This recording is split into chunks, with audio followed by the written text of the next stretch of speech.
Et bienvenue aux rencontres thématiques de l'adaptation radicale. Nous avons l'honneur d'accueillir ce soir Guillaume Faburel. Bonsoir Guillaume. Je mets mon micro. Bonsoir. C'est mieux. Bonsoir, merci à toi. Donc voilà, les rencontres de l'adaptation radicale s'enrichissent aujourd'hui d'un partenaire qui est l'Archipel du Vivant, qui co-organise du coup cette rencontre. On était sur des visios thématiques autour des écolieux. On a aussi reçu Claire et Geneviève sur les campagnes alternatives. Et maintenant, donc, tu étais le grand témoin d'ailleurs de cette dernière visio thématique. Et du coup, là, on va un petit peu plus loin. On va essayer de réfléchir justement à cette autonomie radicale qu'on appelle un peu toutes et tous de nos voeux, en tout cas réfléchir. Et puis également sur le poids des imaginaires urbains qui sont absolument de partout et qui envahissent les réflexions et qui même quelquefois les parasitent. Du coup, merci beaucoup d'être avec nous ce soir. Alors, je vais dresser un petit portrait de ton parcours, même s'il ne sera pas exhaustif parce qu'il est assez riche. Donc, tu es professeur en études urbaines à l'Université Lyon 2, enseignant à Sciences Po Lyon et à Paris 1er Panthéon-Sorbonne, également chercheur à l'unité mixte de recherche Triangle qui est créée en 2005. La notion de triangle, juste pour expliquer, elle désigne le lien entre les trois établissements lyonnais d'appui à l'origine de la création du laboratoire. Donc, c'est plutôt une volonté d'aborder ensemble trois aspects de la politique entendus au sens large du terme, l'action, le discours et la pensée politique et économique. Ça, c'est pour présenter un peu ce laboratoire qui foisonne de… Vraiment, j'ai regardé le site, c'est énorme, hein, tout ce que vous faites, c'est passionnant. Tes travaux sont notamment orientés sur l'analyse des théories sociales de la justice environnementale et urbaine, sur les questions de biopouvoirs urbains et de communs territoriaux, ainsi que vers les formes d'activisme et d'alternatives socio-économiques à la métropolisation. Donc ça fera partie de notre dernière partie. Tu es notamment l'auteur du livre paru en 2018 qui a reçu le prix du livre d'écologie politique, Les métropoles barbares, que je me permets de vous montrer à l'écran, que je vous conseille, qui est quand même assez dense et, et qui est très, très pointu. Le sous-titre, c'est « Démondialiser la ville, désurbaniser la terre », pardon.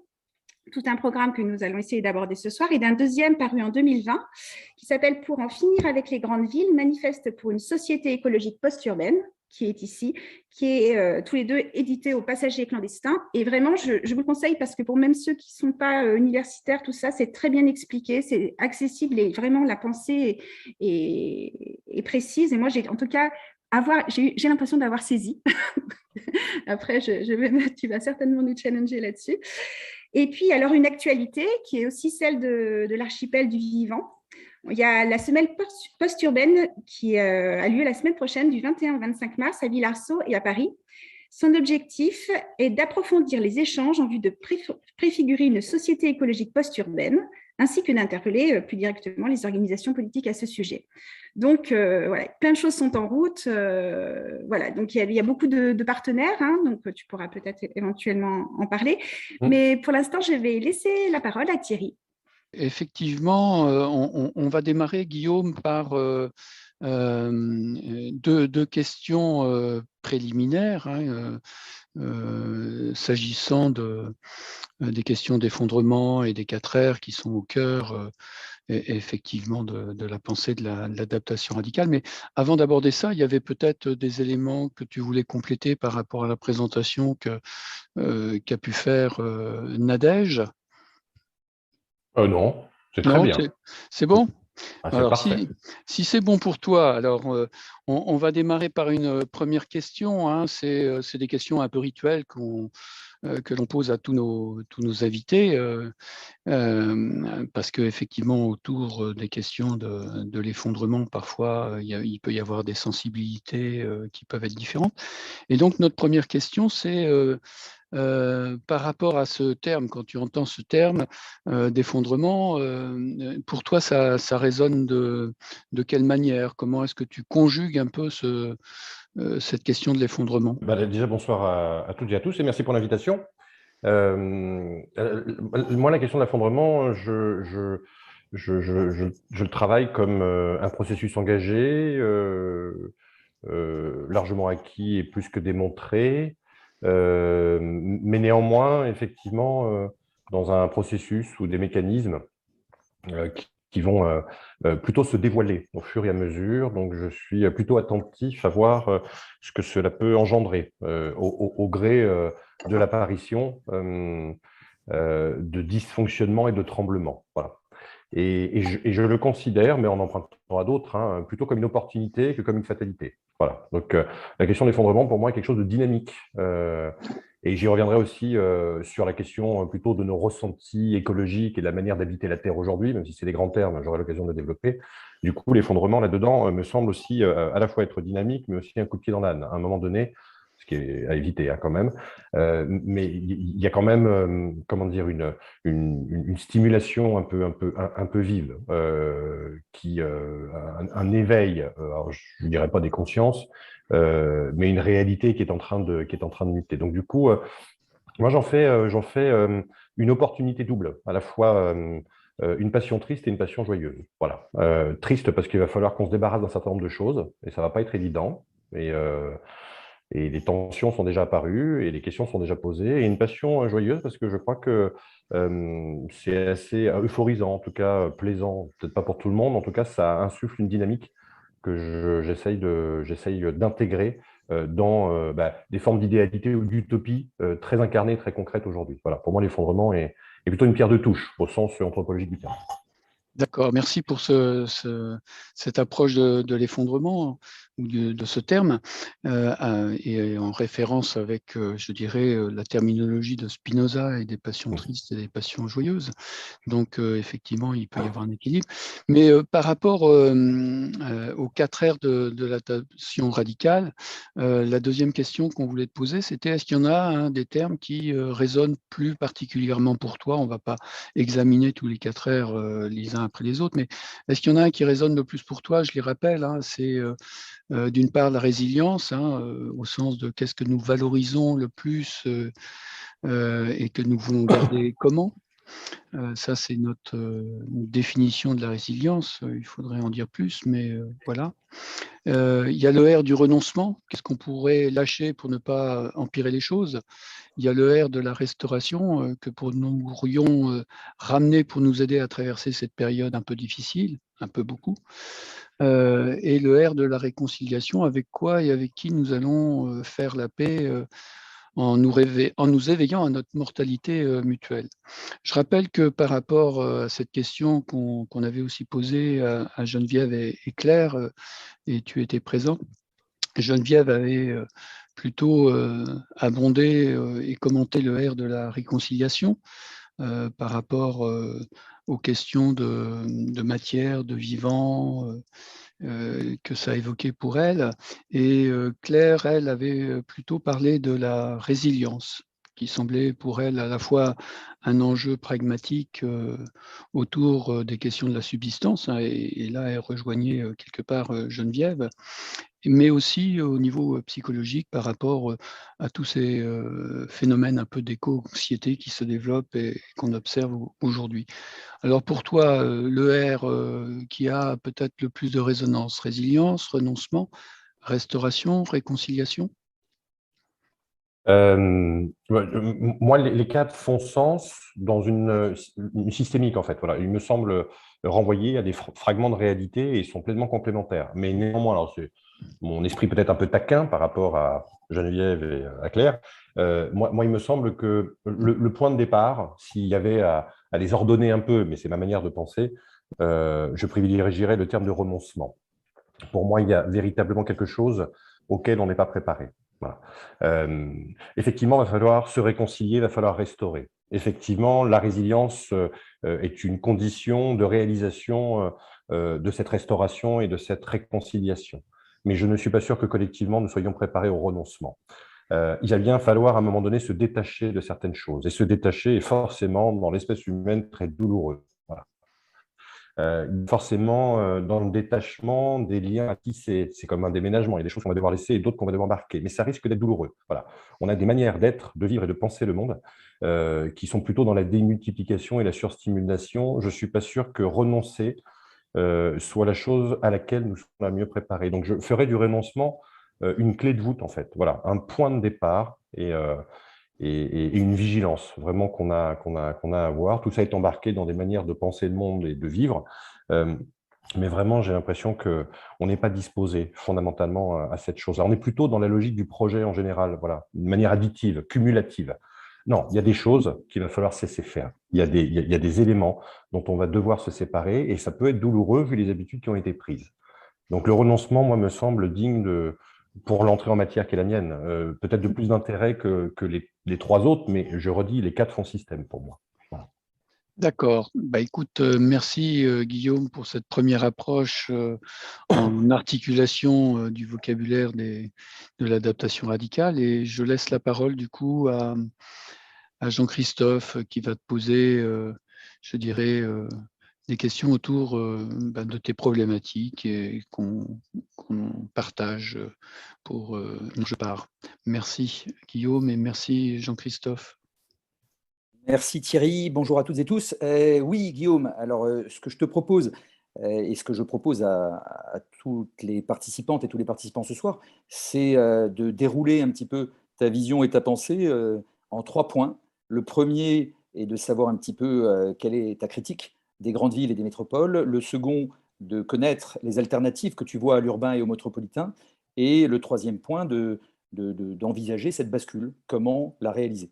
Donc on va essayer de donner 20 minutes, une vingtaine de minutes par point. Donc voilà, je commence avec effectivement cette grande thématique que tu abordes dans tes 2 livres. Moi, j'ai beaucoup apprécié Pour en finir avec les grandes villes, que j'ai dévoré et qui est très très proche aussi de mes souhaits, de mes aspirations, de ma propre vision. Et donc, je voulais t'interroger là-dessus sur pour en finir avec les grandes villes, ce que tu entends par pour en finir avec les grandes villes, donc les grandes villes et les métropoles évidemment. Tu y évoques notamment l'empreinte écologique délétère et mortifère de ces lieux de vie artificiels, l'injustice sociale qu'ils engendrent et même le paradoxe des manifestations qu'ils abritent. Ça, c'est un point qui m'avait vraiment paru très très pertinent et qui est très peu évoqué. Le fait que notamment les militantes et les militants écologistes manifestent et quelquefois bloquent des rues, des places en mode désobéissance civile dans le contexte urbain, sans nécessairement remettre ce milieu de vie en question. Donc je sais que ça, tu l'as interrogé dans ton livre. Et donc voilà, pourquoi et en quoi, c'est la question que je te pose, les villes et les métropoles sont-elles, selon toi, inadaptées aujourd'hui? Tout ça en 4 minutes top chrono. Alors, je ne vais pas le faire, on va interagir.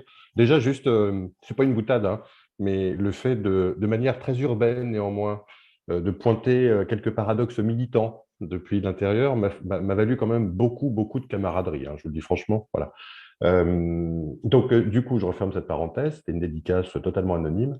Alors, en finir avec les grandes villes, mais tu as dit les points, à mon avis, essentiels. Alors, on va rentrer bien évidemment dans le détail, mais je voudrais quand même commencer par 2 éléments. On va mettre de côté les débats techno sur ce qui est ville, ce qui est campagne, ce qui est urbain, ce qui est rural, et on va juste se fixer comme hypothèse de compréhension et de discussion, hein, que en fait, l'urbain est dorénavant généralisé, y compris en dehors des cadres de l'urbain. C'est-à-dire que ce sont des modes, des styles de vie, des formes de vie, des genres de vie. Enfin, après, on peut rentrer dans le détail de la qualification, mais bon, l'élément premier, c'est que depuis maintenant 30 à 40 ans, je reviendrai sur la périodicité ou sur l'histoire de la chose, mais effectivement, on est enjoint, plus que convié, enjoint à adopter des manières d'être, des façons de se comporter que l'on considère être de l'urbain généralisé. Voilà, y compris en dehors des paysages et des cadres morphologiques, hein, des esthétiques urbaines. On peut être très, très urbain à 50 km du cœur de Lyon ou à 70 km du cœur de Paris. Bon. Donc, il y a une urbanisation généralisée qui signe depuis une quarantaine d'années nos modes d'habiter de la Terre. Voilà, l'installation des humains et la manière dont ils ont évolué. Alors, ça ne remonte pas à hier, ça va même très, très loin. Je pense qu'on aura l'occasion d'y revenir. Voilà. Je vais juste plutôt considérer ta question sur la ville aujourd'hui. Voilà. Donc, il y a effectivement une diversité de formes urbaines. Alors, j'insiste particulièrement sur les grandes villes. Alors, deuxième question qui m'est souvent posée et à laquelle il est compliqué de répondre parce que chaque pays a sa définition de la ville, voilà, de stratification, etc. C'est quoi une grande ville, machin, bon. En fait, il n'y a pas de taille de début ou de fin, plancher ou plafond. C'est en fait plutôt dans la grande ville la grandeur qui se joue derrière. Voilà. Et c'est là où, pour moi, il faut en finir avec les grandes villes dans ce qu'elles déploient de grandeur et d'illimitation. une forme de démesure. Bon. Alors, quels seraient les signaux de cette démesure? Ben, les signaux, ils sont d'ordre sociologique et anthropologique, d'ordre écologique, politique, dans les imaginaires, etc. On peut prendre quelques exemples. Je vais aller peut-être du plus connu au moins connu, et encore, quoique, pour Adaptation radicale et l'archipel du vivant, je pense que ces choses-là sont assez balayées, ou en tout cas appréhendées. Mais sociologiquement, ça fait maintenant 30 à 40 ans que la croissance urbaine et l'attractivité des villes, des grandes, et des métropoles en particulier, sur le modèle de la ville-monde, hein, puisque en fait c'est un modèle générique qui se décline finalement à tous les niveaux urbains, y compris dans des petites villes et des villes moyennes, hein, qui vont essayer de singer le modèle et ressembler par des paysages, des pavages au sol, des enseignes, des types de transport, de mobilité. On peut être finalement, je ne veux pas comparer Libourne avec New York, mais par moments, on a l'impression qu'il y a des saveurs qui se ressemblent un peu. Voilà. Bon, il y a une forme d'uniformisation, d'homogénéisation. Et du coup, la grandeur urbaine, elle est là, en fait. Elle est d'embarquer la totalité, y compris de petite taille, dans quelque chose qui serait eh ben, sociologiquement de viser certains groupes sociaux et certaines catégories de population. C'est peut-être la différence des 30 ou 40 dernières années avec la période antérieure de la ville industrielle qui, pour son propre développement, avait besoin de la masse ou de la classe ouvrière à proximité. Là, dorénavant, il y a des tris qui s'opèrent. Voilà. Fondamentalement, c'est un constat maintenant remarqué, le renchérissement du coût d'accès, les types de comportements attendus, les portefeuilles qu'il nous faut avoir pour vivre dans des espaces métropolitains sont exclusifs, voilà, évincent des groupes sociaux entiers. Donc sociologiquement, c'est pas le plus accueillant, c'est pas le plus hospitalier. Et d'ailleurs, j'ouvre une parenthèse que je referme, ça vient buter, contredire frontalement ce que le récit de l'urbain a cherché à créer en nous. Les vertus cardinales de la ville comme lieu d'accueil et d'hospitalité, de tolérance et d'anonymisation, cette mosaïque sociale, la diversité et l'altérité, enfin tous ces termes qui en fait sont des termes enchanteurs, qui ont une réalité à un moment donné, mais qui l'ont plus aujourd'hui. Et le problème, c'est que l'imaginaire dominant continue à cultiver ces vertus cardinales pour nous faire aimer encore l'urbain, qui sociologiquement est de moins en moins accueillant, soyons clairs là-dessus. Voilà. Puisque le terme est de manière dramatique et totalement identitaire utilisé, si grand remplacement il y a, c'est aujourd'hui dans les cœurs métropolitains et urbains qu'il y a un renouvellement qui ne se fait pas à l'identique des groupes sociaux qui historiquement, effectivement, réalistement structuraient la diversité urbaine. Donc sociologiquement, il y a des phénomènes de gentrification et de ségrégation et des phénomènes d'éviction. Un deuxième élément, tu l'as évoqué, il y a un écocide engagé de manière planétaire et écologiquement, là aussi, ça bat en brèche. Alors autant le premier élément, sociologiquement, est admis par les pensées de gauche en général et par les écrits universitaires sur la question, autant d'un point de vue écologique, alors là, on touche à l'ineffable. Il conviendrait de ne pas trop critiquer l'urbain, puisque dans l'idéologie puissante et dominante, et ça tombe un peu sous le sens a priori, mais c'est invalidé par la démonstration, plus on est concentré, plus on est réuni, plus il y a de l'économie. Plus il y a de l'économie dans la gestion, dans l'efficacité et l'efficience, moins on empiète sur des zones qu'on peut libérer pour l'agriculture et les forêts, belle agriculture, belle forêt. Voilà, il y a tout un méta-récit écologique, des vertus écologiques, de la compatibilité écologique, de la masse et de la grandeur urbaine et de son métabolisme. Bon, tout ça est battu en brèche. On pourrait faire une litanie de tous les impacts écologiques. Pour moi, au bout du bout, la croissance urbaine, qui, pour information, la croissance et son rythme urbain hein, à l'échelle planétaire, c'est une ville de New York qui sort de terre tous les mois. Voilà le rythme d'urbanisation de la planète. Le rythme qui est en urbanisation 3 fois supérieur à la pression démographique, à l'évolution démographique. Donc, il y a un grand emballement. Cet emballement aurait des vertus écologiques. Je ne vois pas vraiment où. On pourrait faire la litanie. Je vais vous en donner 2 ou 3 exemples. On a appris, on le savait un peu avant, mais ça y est, les mesures ont été faites, qu'il y a certaines grandes mégapoles ou métropoles monde qui sont en train de s'enfoncer sous le poids du béton et du pompage des nappes phréatiques. Voilà, donc la masse urbaine et le béton, a priori, c'est pas des plus vertueux pour l'environnement. Je pense ne choquer personne en disant ça. Bon, c'est alors des villes côtières, littorales, mais même d'autres qui ne le sont moins, commencent effectivement à avoir quelques difficultés d'ordre tectonique, hein, soyons clairs. Et c'est pas un demi-millimètre par an. Hein. On est sur des dizaines de centimètres pour ce qui est de Nairobi ou de Jakarta. Bon. Donc voilà, ça s'enfonce. d'autres effets, les effets, par exemple, les canicules estivales, les différentiels thermiques entre les centres urbains, là, c'est pour la manière dont on va vivre l'emballement climatique.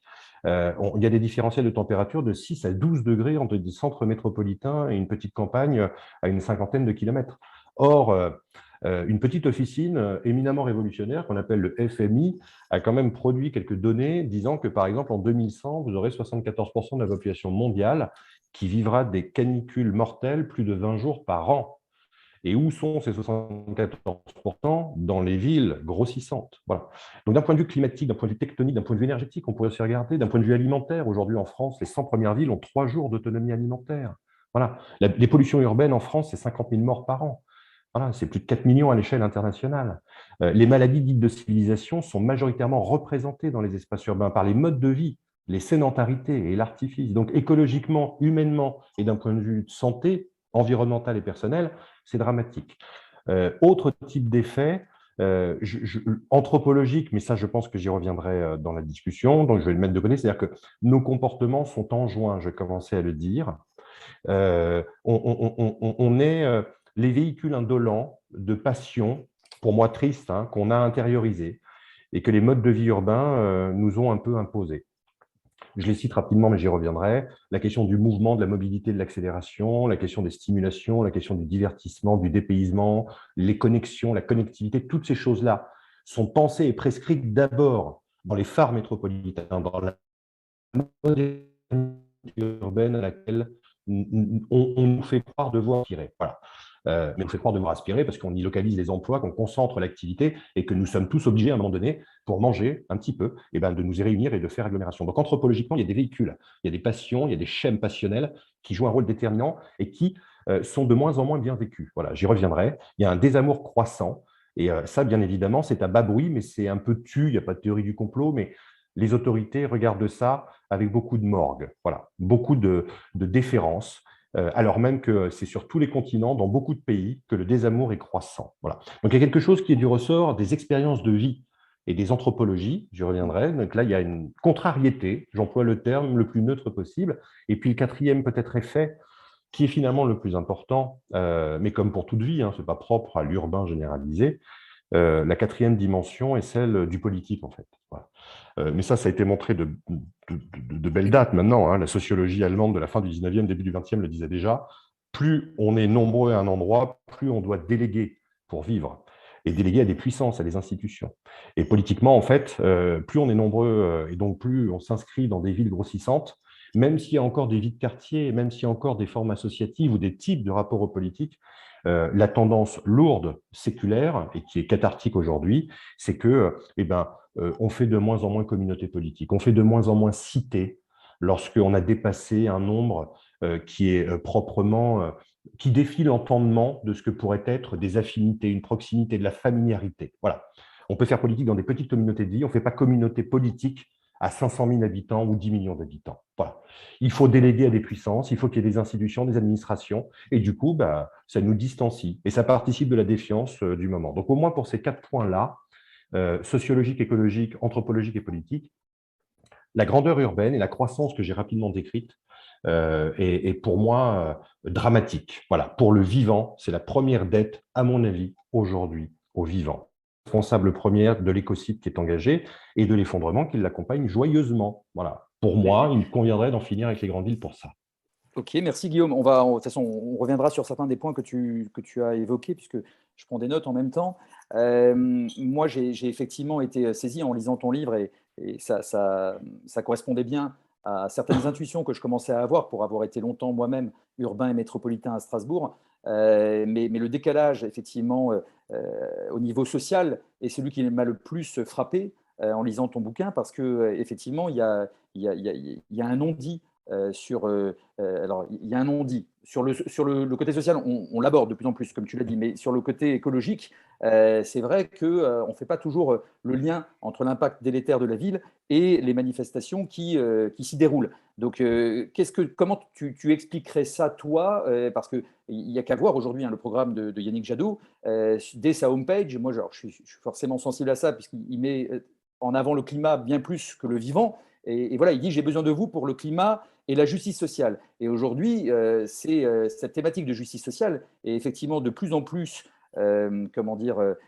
prégnante et présente dans le débat et notamment dans le programme, dans les propositions écologistes. Et c'est étonnant de voir ce décalage entre des écolos qui manifestent en ville sans remettre en question effectivement l'impact délétère de la ville, mais aussi sans remettre en question la gentrification qu'elle entraîne, alors que la justice sociale et l'écologie, en principe, sont censés aller de pair et sont les deux mesures ou les deux enjeux les plus portés par les écologistes. Donc, qu'est-ce qui fait que, selon toi, il y a cette dissonance, quelque part, cette dissonance dans l'analyse qui est faite par les écologistes de l'impact de la ville?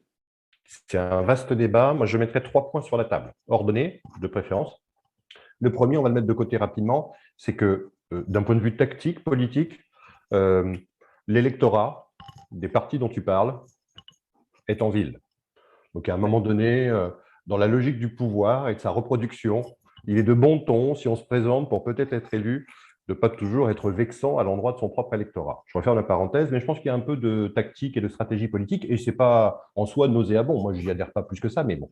Non, le deuxième point me semble plus fondamental, c'est que si on remonte pour le coup dans le temps long de nos géohistoires, en fait, l'épopée des villes, l'épopée civilisationnelle des villes, parce qu'on est dans cette réalité-là, hein, ne remonte pas à la conversion néolibérale des 40 dernières années, que j'ai décrite tout à l'heure, avec les effets sociologiques, écologiques, anthropologiques et politiques. Ça remonte à beaucoup plus loin. Il y a en fait plusieurs étapes emboîtées. Je vais faire court, hein. Voilà. S'il y a un historien dans la salle qui n'hésite pas à me lyncher, il y a effectivement les 2 derniers siècles de la ville industrielle et du productivisme qui va jouer un rôle assez déterminant. Ce sont toutes les médiations du capital hein, qui vont s'engouffrer dans la ville. Mais surtout, il nous faut remonter bien plus loin. Les cités-États, ce n'est qu'un exemple hein, de la Renaissance, mais en fait, il faut remonter cas un cas à la Révolution néolithique, et plus précisément encore à la période de la Mésopotamie antique. Alors vous allez me dire, mais où il veut en venir à la question de Yannick Jadot. Bon, et la Mésopotamie antique. Ben, en fait, les villes, dans la Révolution néolithique, les premiers groupements proto-urbains, et depuis lors, ça n'a jamais été démenti, répondent de 2 objectifs premiers, qui est un, par la sédentarité économique, c'est-à-dire produire de la subsistance. La sédentarité va regrouper et pour ça, va trouver intérêt en produisant de quoi vivre de manière réunie, regroupée.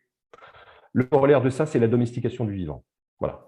Donc, c'est la dévastation écologique qui, à l'époque, était minoritaire et qui n'a cessé de croître sur les 6000 dernières années avec un état paroxystique depuis maintenant 40 ans. Mais d'un point de vue économique, il y a déjà ce premier véhicule-là. Et d'un point de vue, alors ça c'est pour l'abondance, et puis il y a un deuxième qui est d'ordre politique. C'est-à-dire que plus on est réunis au même endroit, plus ça donne vie à des institutions. Ça cultive collectivement les desseins du pouvoir. Voilà. Ça crée des autorités. Et ça aussi, très tôt dans l'épopée des villes, la dimension politique est essentielle. Bon. Les États naissent dans les villes, les cités-États en sont plus récemment, en sont l'exemple premier. Et là, du coup, ce n'est pas tant l'abondance de l'économie que la sécurité du politique. Voilà. Abondance et sécurité sont 2 valeurs, mais pas transcendantes, j'aime pas ce terme-là, mais sur le temps très long de l'histoire, et à différentes époques vont prendre des formes différentes, certes, hein, voilà, des empans, des allures, mais fondamentalement, on les retrouve. Et alors là, aujourd'hui, quels seraient les 2 éléments économiques et politiques qui structurent les métropoles dans lesquelles nous sommes? Je reviens dans le présent, un ascenseur émotionnel, on retrouve ces 2 attributs, économiques et politiques. Et c'est du côté du politique qu'il y a vraisemblablement un souci, c'est-à-dire que les jeunes militants impliqués qui n'imaginent pas une seule seconde participer de l'effroi environnemental en continuant à peupler les espaces urbains, ont une certaine conception du politique, un certain rapport aux institutions. Pendant que la ville grossissait, l'idée générique accompagnait cette grosseur qui était que les institutions grossissaient en même temps pour gérer tous les corps, pour organiser les conduites. Plus on est nombreux, plus il faut du contrôle, de l'incitation, de la validation, de l'évaluation, etc. Ces institutions auraient pour la majorité des jeunes écologistes aujourd'hui la puissance de retournement de la situation. C'est par ces institutions et leur masse que nous devrions passer pour véritablement inverser la tendance des effets écologiques de l'urbain. J'en veux pour preuve le GIEC, le volume 6, qui est sorti récemment, qui dit clairement, mais alors c'est biblique, hein, l'urbain est un problème écologique majeur. C'est une des premières fois qu'ils le disent noir sur blanc. Et immédiatement après, l'urbain est la solution au problème. C'est-à-dire que c'est dans les villes que l'ensemble des dispositifs, l'ensemble des régimes, l'ensemble des moyens techniques sont réunis. Et ils vont même jusqu'à dire pour trouver la solution à l'entièreté des problèmes écologiques aujourd'hui. Voilà. Et ben, c'est une foi sans borne, une confiance aveugle dans les institutions. Et pour moi, je dis franchement, c'est d'une crasse inculture politique. C'est totalement péjoratif, je retire ce terme-là. Mais il faut vraiment qu'on discute du coup de la neutralité des États par rapport à la réalité.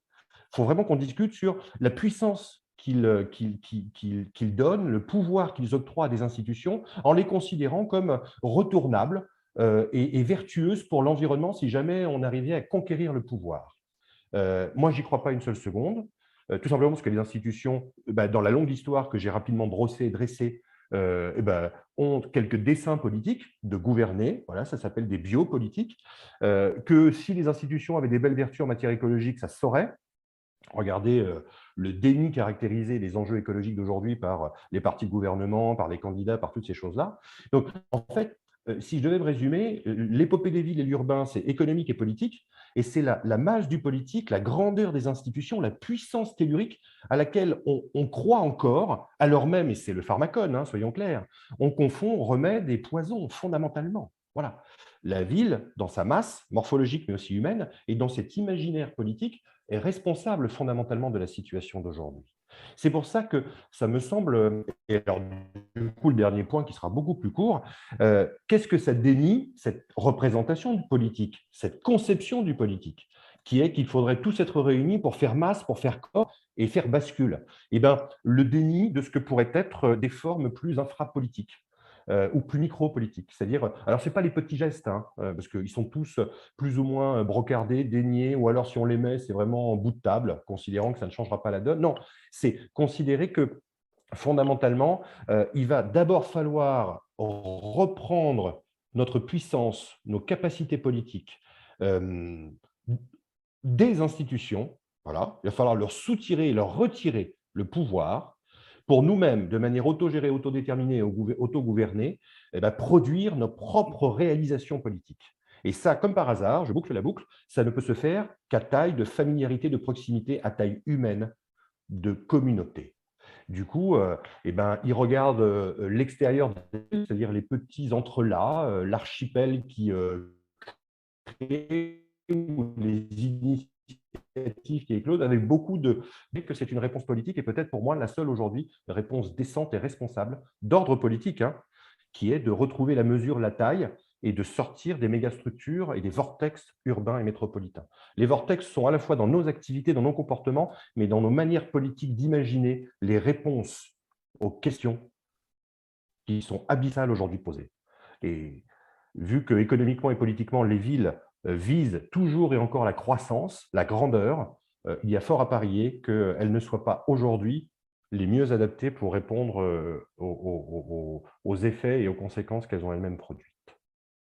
Okay. Merci Guillaume, c'est très clair. J'aborde le deuxième point. Quelle alternative à l'urbain et au métropolitain?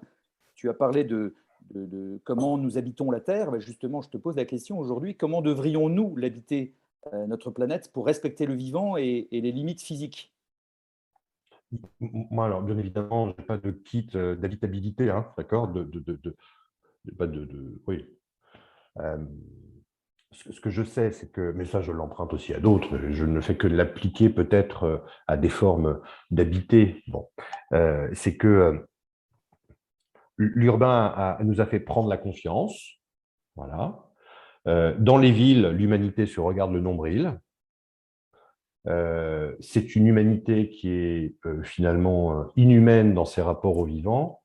Alors, faudrait-il juste en sortir pour fondamentalement remettre à plat et d'équerre ce que pourraient être des formes de vie et des formes particulièrement écologiques de vie. Moi, je ne le crois pas. On a intériorisé tout un tas de choses, donc ça ne peut pas se faire d'un claquement de doigts. Voilà, ce n'est pas le changement d'environnement, même si l'environnement joue un rôle déterminant, on le voit pour l'urbain. Hein. À trop vivre dans l'artifice et le béton, on réfléchit artifice. Voilà. Donc, il va falloir décoloniser un peu ces imaginaires, Voilà.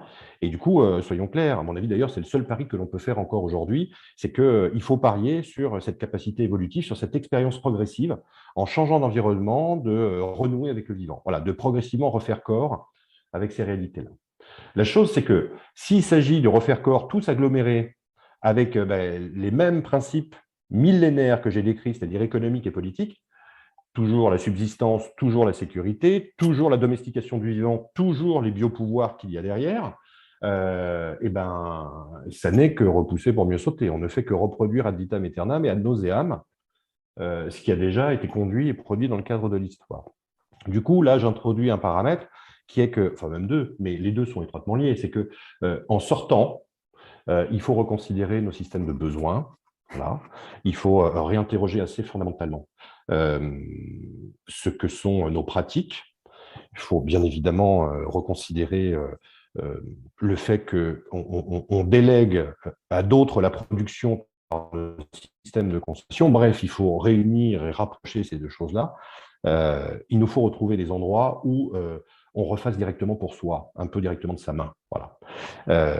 Mais du coup, non pas à des fins mercantiles d'exportation à l'autre bout du monde, mais d'abord pour les cercles voilà, d'affinité que l'on chercherait à recréer. Donc du coup, abaisser la charge en divisant par 6 nos besoins, parce que c'est à peu près ce vers quoi nous devrions aller pour respecter les limites que nous avons déjà allègrement franchies, donc divisé par 6, ça implique que nous nous installions à des endroits, non pas totalement esselés pour être totalement dépendants de la connectique, des systèmes de mobilité ou de l'apport énergétique, mais de refaire communauté à des tailles beaucoup moins importantes, en fait. Voilà.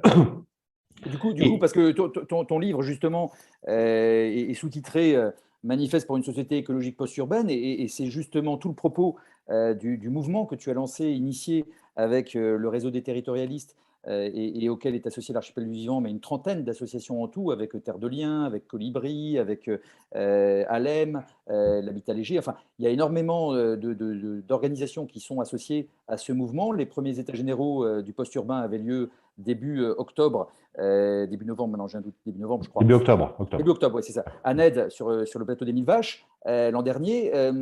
Voilà, Nadège parlait en introduction de cette semaine du post-urbain qui a lieu la semaine prochaine. Aujourd'hui, c'est quoi la société écologique du post-urbain telle que tu l'imagines, toi? Quelle forme elle prend, cette société? Oh là, moi, je suis bien incapable de ça, parce que c'est justement pour ça qu'on a lancé ces états généraux et puis la semaine du post-urbain. Par contre, moi, ce que je vois, c'est que, vous allez voir, c'est un peu tordu, mais je vous demande de me suivre 15 secondes.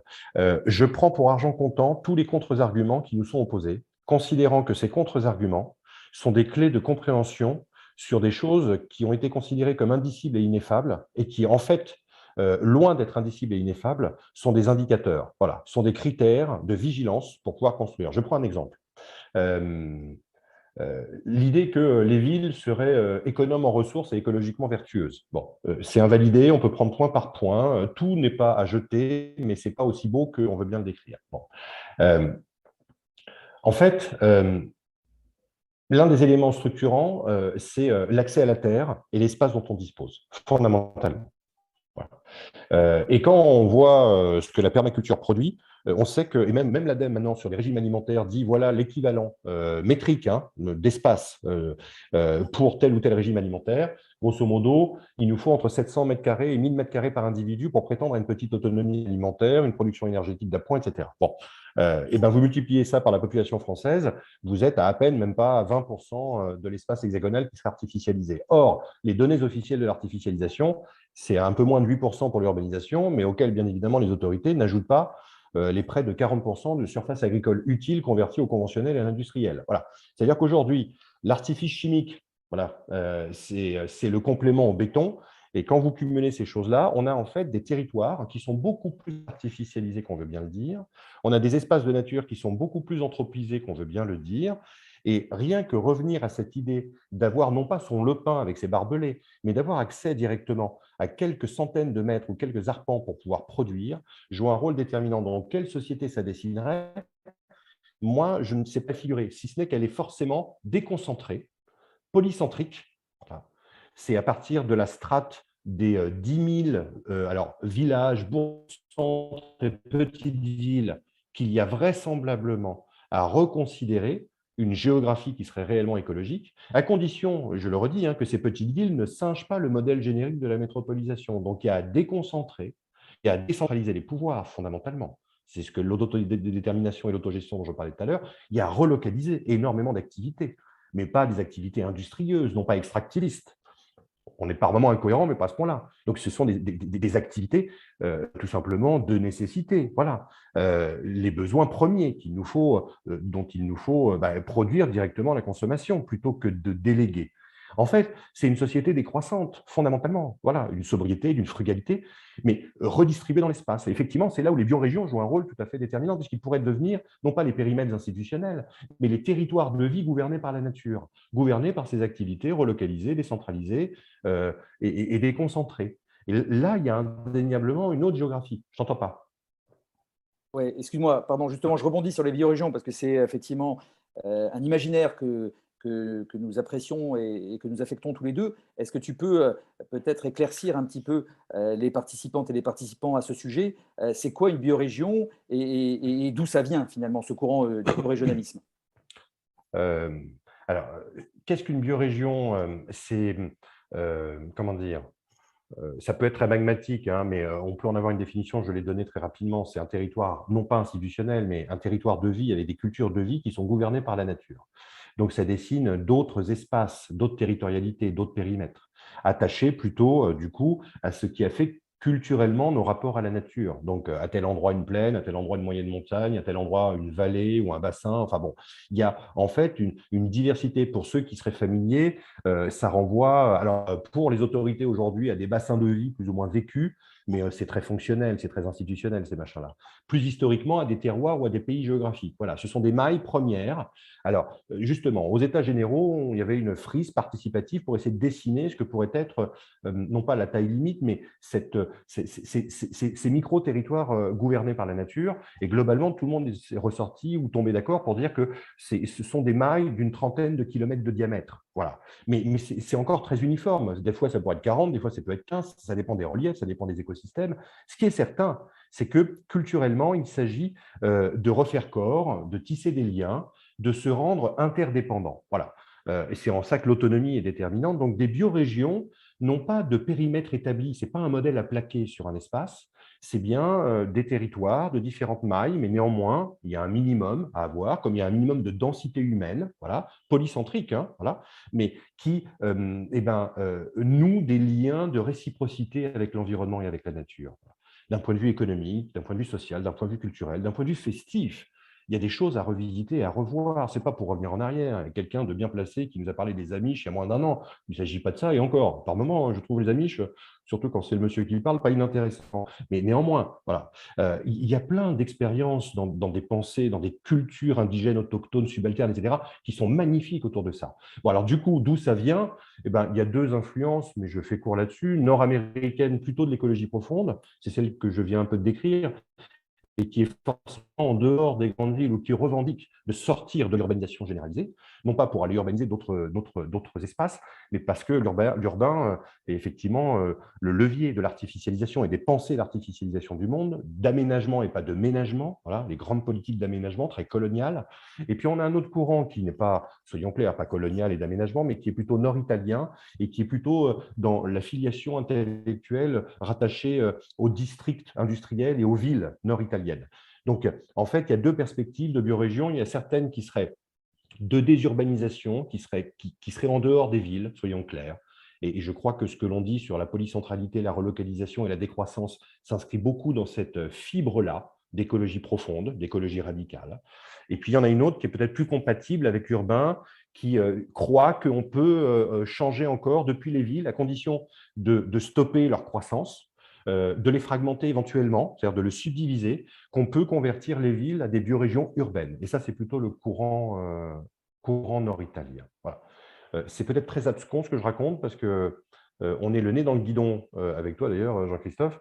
Donc je vais vite, je ne suis pas sûr que ce soit très très clair. En fait, c'est une nouvelle géographie.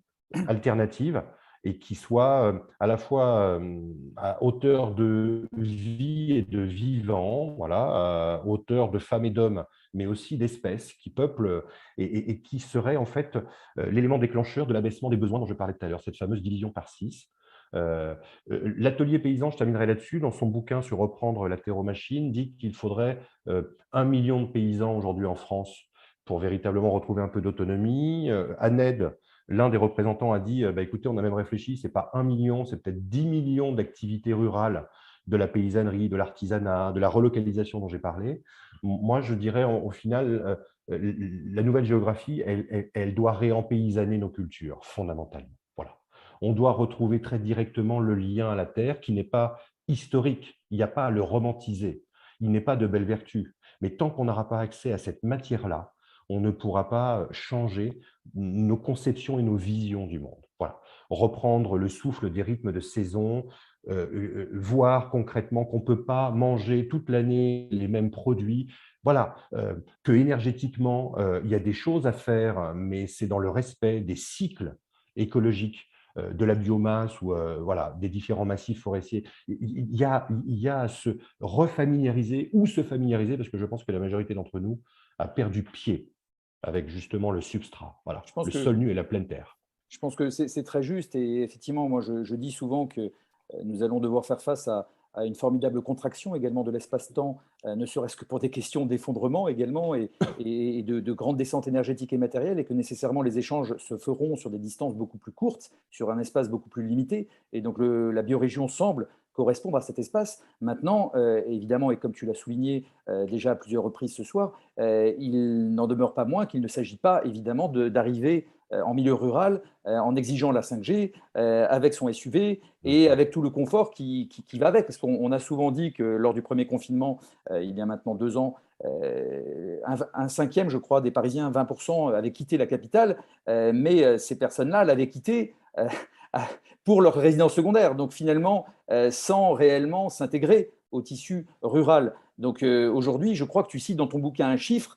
Où en est l'exode urbain? Parce qu'on va l'aborder aussi dans le troisième point, mais il y a déjà un exode urbain que tu as pu mesurer, où il y a des enquêtes qui ont été faites, et donc il y a une aspiration aujourd'hui déjà à aller de plus en plus vers la campagne, pour faire simple, et c'est d'ailleurs un point qu'on avait vu lors de la dernière rencontre avec les 2 invités.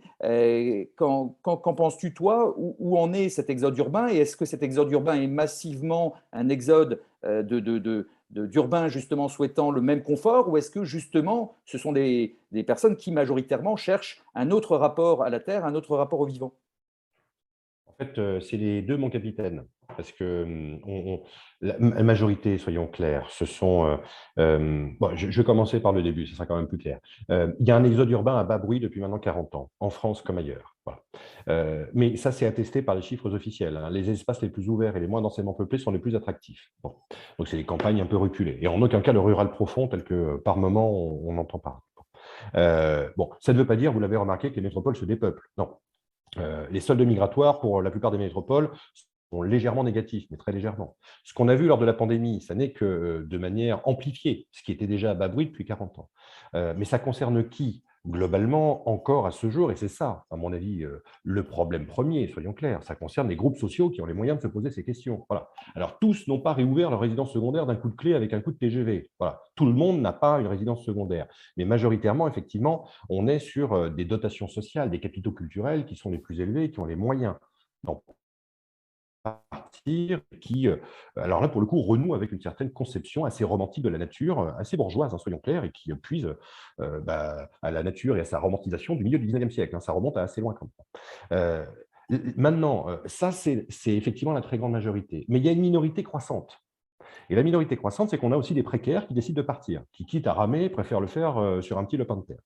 On a des jeunes, c'est aussi ça, les données aujourd'hui, qui tendent à montrer, pourtant ce sont les cibles premières, hein, les jeunes bien dotés, qui sont les cibles premières du marketing territorial des métropoles. Voilà, c'est dans ces villes-là qu'ils vont trouver un emploi, etc. Et bien eux, dans les sondages, maintenant ça converge, pour dire qu'ils ne se voient pas vivre à très brève échéance, continuer à vivre dans les espaces métropolitains. Bon. Et donc on a des signaux qui s'accumulent, qui tendent à montrer qu'il y a différents groupes sociaux. Bon, il faut être clair, précaires, miséreux, classe populaire, aujourd'hui n'ont pas le loisir de se poser ce type de questions et de vouloir en partir. Mais moi, je pense que c'est de responsabilité collective que de ne laisser personne à l'en faire du béton. Voilà. Donc, je suis a priori assez contrarié vis-à-vis des politiques qui visent à continuer à vouloir construire du logement social uniquement dans les villes, voilà, dans les grandes villes. Voilà. Il faut penser, je rappelle juste ce chiffre, hein, il y a 2,8 millions de logements vacants dans toute la France aujourd'hui, plutôt dans les périphéries, dont 500 000 que l'on peut rénover facilement et habiter rapidement. Voilà ce qui pourrait éviter qu'on continue à construire. Je referme la parenthèse. Du coup, l'exode urbain à bas bruit, amplifié sur les 2 dernières années, les groupes sociaux sont de plus en plus diversifiés et effectivement, on a éco-villages, éco-hameaux, éco-lieux, communautés intentionnelles, des fermes sociales. Ça ne cesse en fait de se multiplier selon bien évidemment des moyens très asymétriques et selon comment dire, des modes de vie que l'on peut par moment interroger. Ce qui est certain, c'est qu'on retrouve au moins toujours dans cette minorité agissante et grossissante, celle d'une conscience écologique et d'un désamour croissant des espaces bétonnés.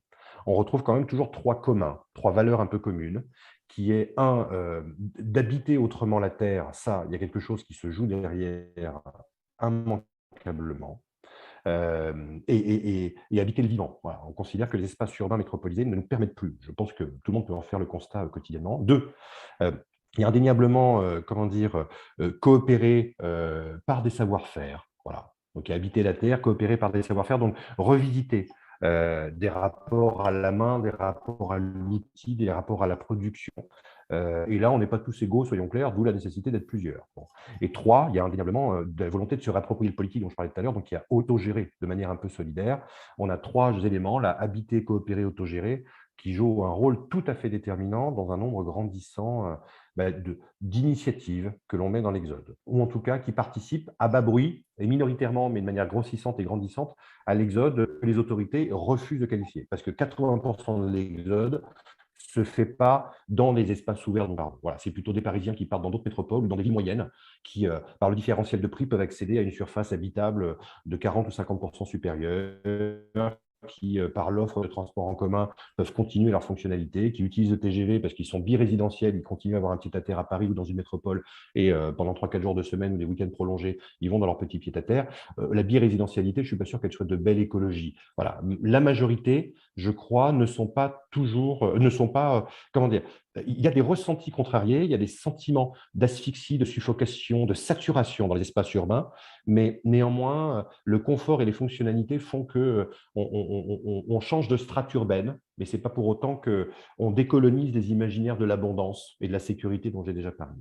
Et je terminerai juste sur un point, c'est que ça n'est pas spécifique à la France, puisque la pandémie aux États-Unis, on parle de grande migration 2020, puisque dans d'autres pays, en Angleterre, 300 000 Londoniens sont partis sur 2021. À New York, c'est 350 000 définitivement partis, attestés par les codes postaux et les changements d'adresse et les autorisations à la clé.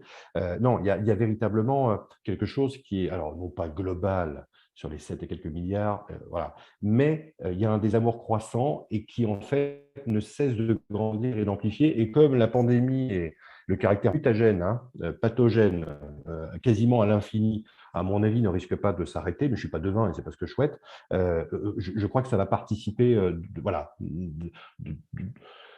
du développement, voilà, de ces questions et d'un désir croissant par un désamour croissant. Donc l'exode, loin d'être derrière nous, il existe à bas bruit, mais va s'amplifier. À mon avis, de ce que j'observe, c'est vraiment la tendance qui dessine. Ok, alors nous faisons partie, comme Nadège d'ailleurs, de celles et ceux qui de plus en plus investissent cette ruralité, puisque je crois que tu t'es installé en Bretagne récemment en tout cas, et moi je suis souvent en vadrouille dans le monde rural alternatif. Maintenant, tu parlais de décolonisation, moi je connais quand même beaucoup d'amis, de proches qui n'envisagent même pas une seconde quitter la ville. Alors forcément, il y en a beaucoup, hein, puisqu'on parlait d'exode urbain, mais si tu parlais d'un léger, timide dépeuplement des métropoles, même si l'exemple de New York, là, est assez surprenant parce que je ne le connaissais pas, je pense qu'il y a encore beaucoup de personnes qui aujourd'hui ne vivent et ne pensent qu'urbain et ne s'imaginent pas, encore une fois, sauf de manière conjoncturelle, ponctuelle, dans le cas d'une pandémie, quitter pour une résidence secondaire. Comment nous pourrions collectivement, est-ce que tu as des idées, des pistes que nous pourrions explorer pour décoloniser, désurbaniser, démétropoliser nos esprits, nos imaginaires?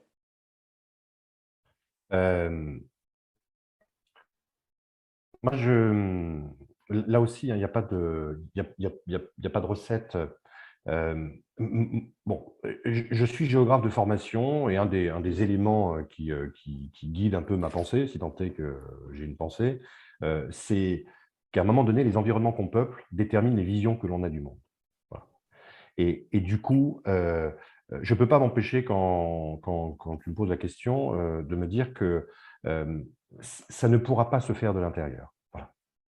C'est-à-dire qu'il va falloir changer de rapport, fondamentalement de rapport à nos écologies de vie, et donc il va nous falloir changer de cadre de vie. Du coup, je n'ai pas de solution, parce que si chacun le faisait avec SUV, 5G, piscine chauffée dont on parlait tout à l'heure, ça viendrait tout pourrir, tout coloniser. Bon, c'est pas loin d'être le cas à certains endroits, soyons clairs, hein, avec des phénomènes d'ailleurs, du coup, de gentrification, de ségrégation. Hein, voilà. Il y a des ruralités dorénavant qui sont très coûteuses, hein, auxquelles tout le monde ne veut pas accéder. Néanmoins, il reste encore des endroits où on peut, et bien nombre, et un nombre conséquent. Pourquoi je dis ça? Parce que du coup, pour moi, ça ne peut pas se faire sans partir à un moment donné. Voilà. Des espaces urbains et métropolitains, ça ne peut pas se faire sans à un moment donné prétendre à un terme que j'ai employé qu'une seule fois jusqu'à maintenant, qui est déterminant, qui est celui de l'autonomie. C'est-à-dire qu'il faut radicaliser notre rapport à l'autonomie.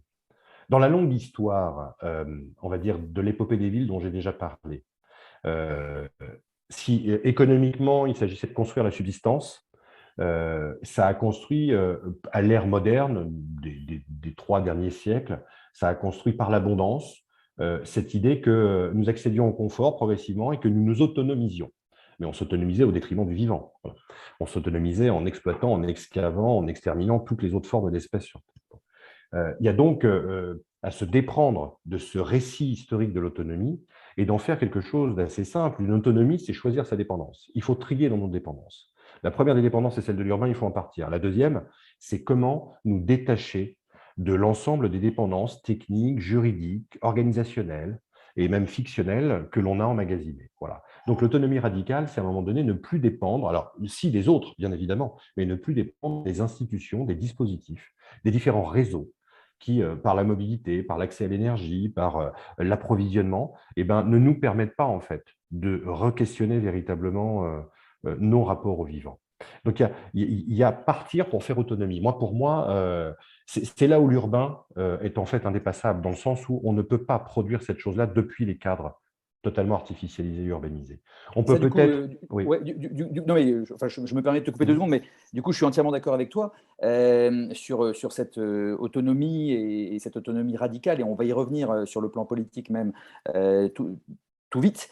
Simplement, j'avais une question là-dessus, c'est est-ce que selon toi, puisqu'il s'agit d'autonomie, qu'il s'agit de changer de prisme, de changer de vision et d'appréhension du vivant, or c'est difficile de le faire depuis la ville et depuis une métropole, est-ce que tu penses que, en dehors de l'exode que tu citais, qui existe depuis une quarantaine d'années, est-ce que tu imagines un exode urbain qui puisse se faire massivement sans en passer par les risques systémiques liés à l'effondrement de notre civilisation? C'est-à-dire que en l'absence, moi j'imagine qu'ils vont se succéder, hein, que la pandémie, que la guerre en Ukraine, enfin voilà, il y a énormément de choses au niveau énergétique, au niveau matériel, au niveau financier, au niveau économique, qui vont nous arriver en pleine figure dans les prochains mois, et ce sont ces fameux dominos qui commencent à s'entrechoquer de manière de plus en plus prégnante. Est-ce qu'il est possible massivement, et comment serait-il possible massivement que les urbains quittent la ville? Parce que pour moi, il faut peut-être en passer par cet effondrement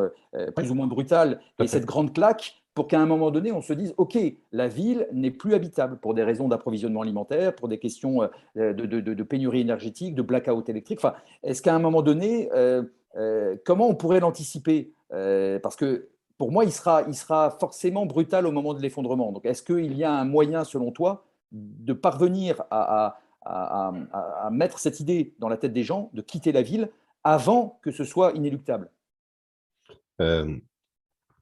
A priori,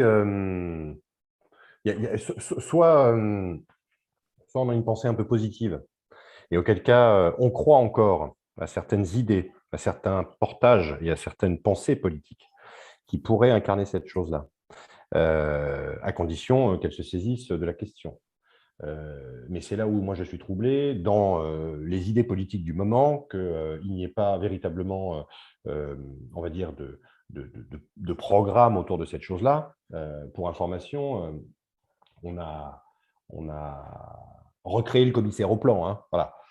Certains estiment qu'il nous faut une grande planification écologique, notamment. Voilà, c'est notamment la France Insoumise qui font ces choses-là, mais toujours de manière très urbaphile, très métropolitaine. Voilà, il y a une forme de techno-industrialisme derrière, enfin, en tout cas, une forme d'industrialisme. Bon. Donc, il n'y a aucune pensée politique qui, incarnée sur l'échiquier, déploie cette chose-là. Et pourtant, toutes les enquêtes convergent pour indiquer que il y a une conscience écologique, alors non pas de l'effondrement, mais il y a une conscience écologique du tremblement. Voilà. Et ça se traverse, alors là, énormément de groupes sociaux. Ça ne veut pas dire qu'entre la pensée du risque, ou en tout cas la pensée du tremblement et la réalité des actions, il y a superposition. Voilà. Et pour moi, il est là. Il manque les dispositifs pour cette chose-là. L'État, par exemple, a proposé des dispositifs de réinstallation dans les ruralités pour les plus précaires. Mais c'était des logements, il n'y avait pas les emplois. Imaginez dans quelle situation les gens se sont retrouvés. Et encore, c'était assez modeste. Hein, c'est quelques dizaines de milliers d'euros qui ont été mis sur la table dans le cadre d'un sous-budget du ministère en question. Bon. Il n'y a pas ni la volonté politique, il n'y a pas la pensée politique. Et pourtant, toutes les enquêtes montrent que l'idée de la décroissance n'est pas si déconnante que ça, que l'idée de la sobriété, que comment dire, le moins et le mieux jouent un rôle déterminant. Voilà.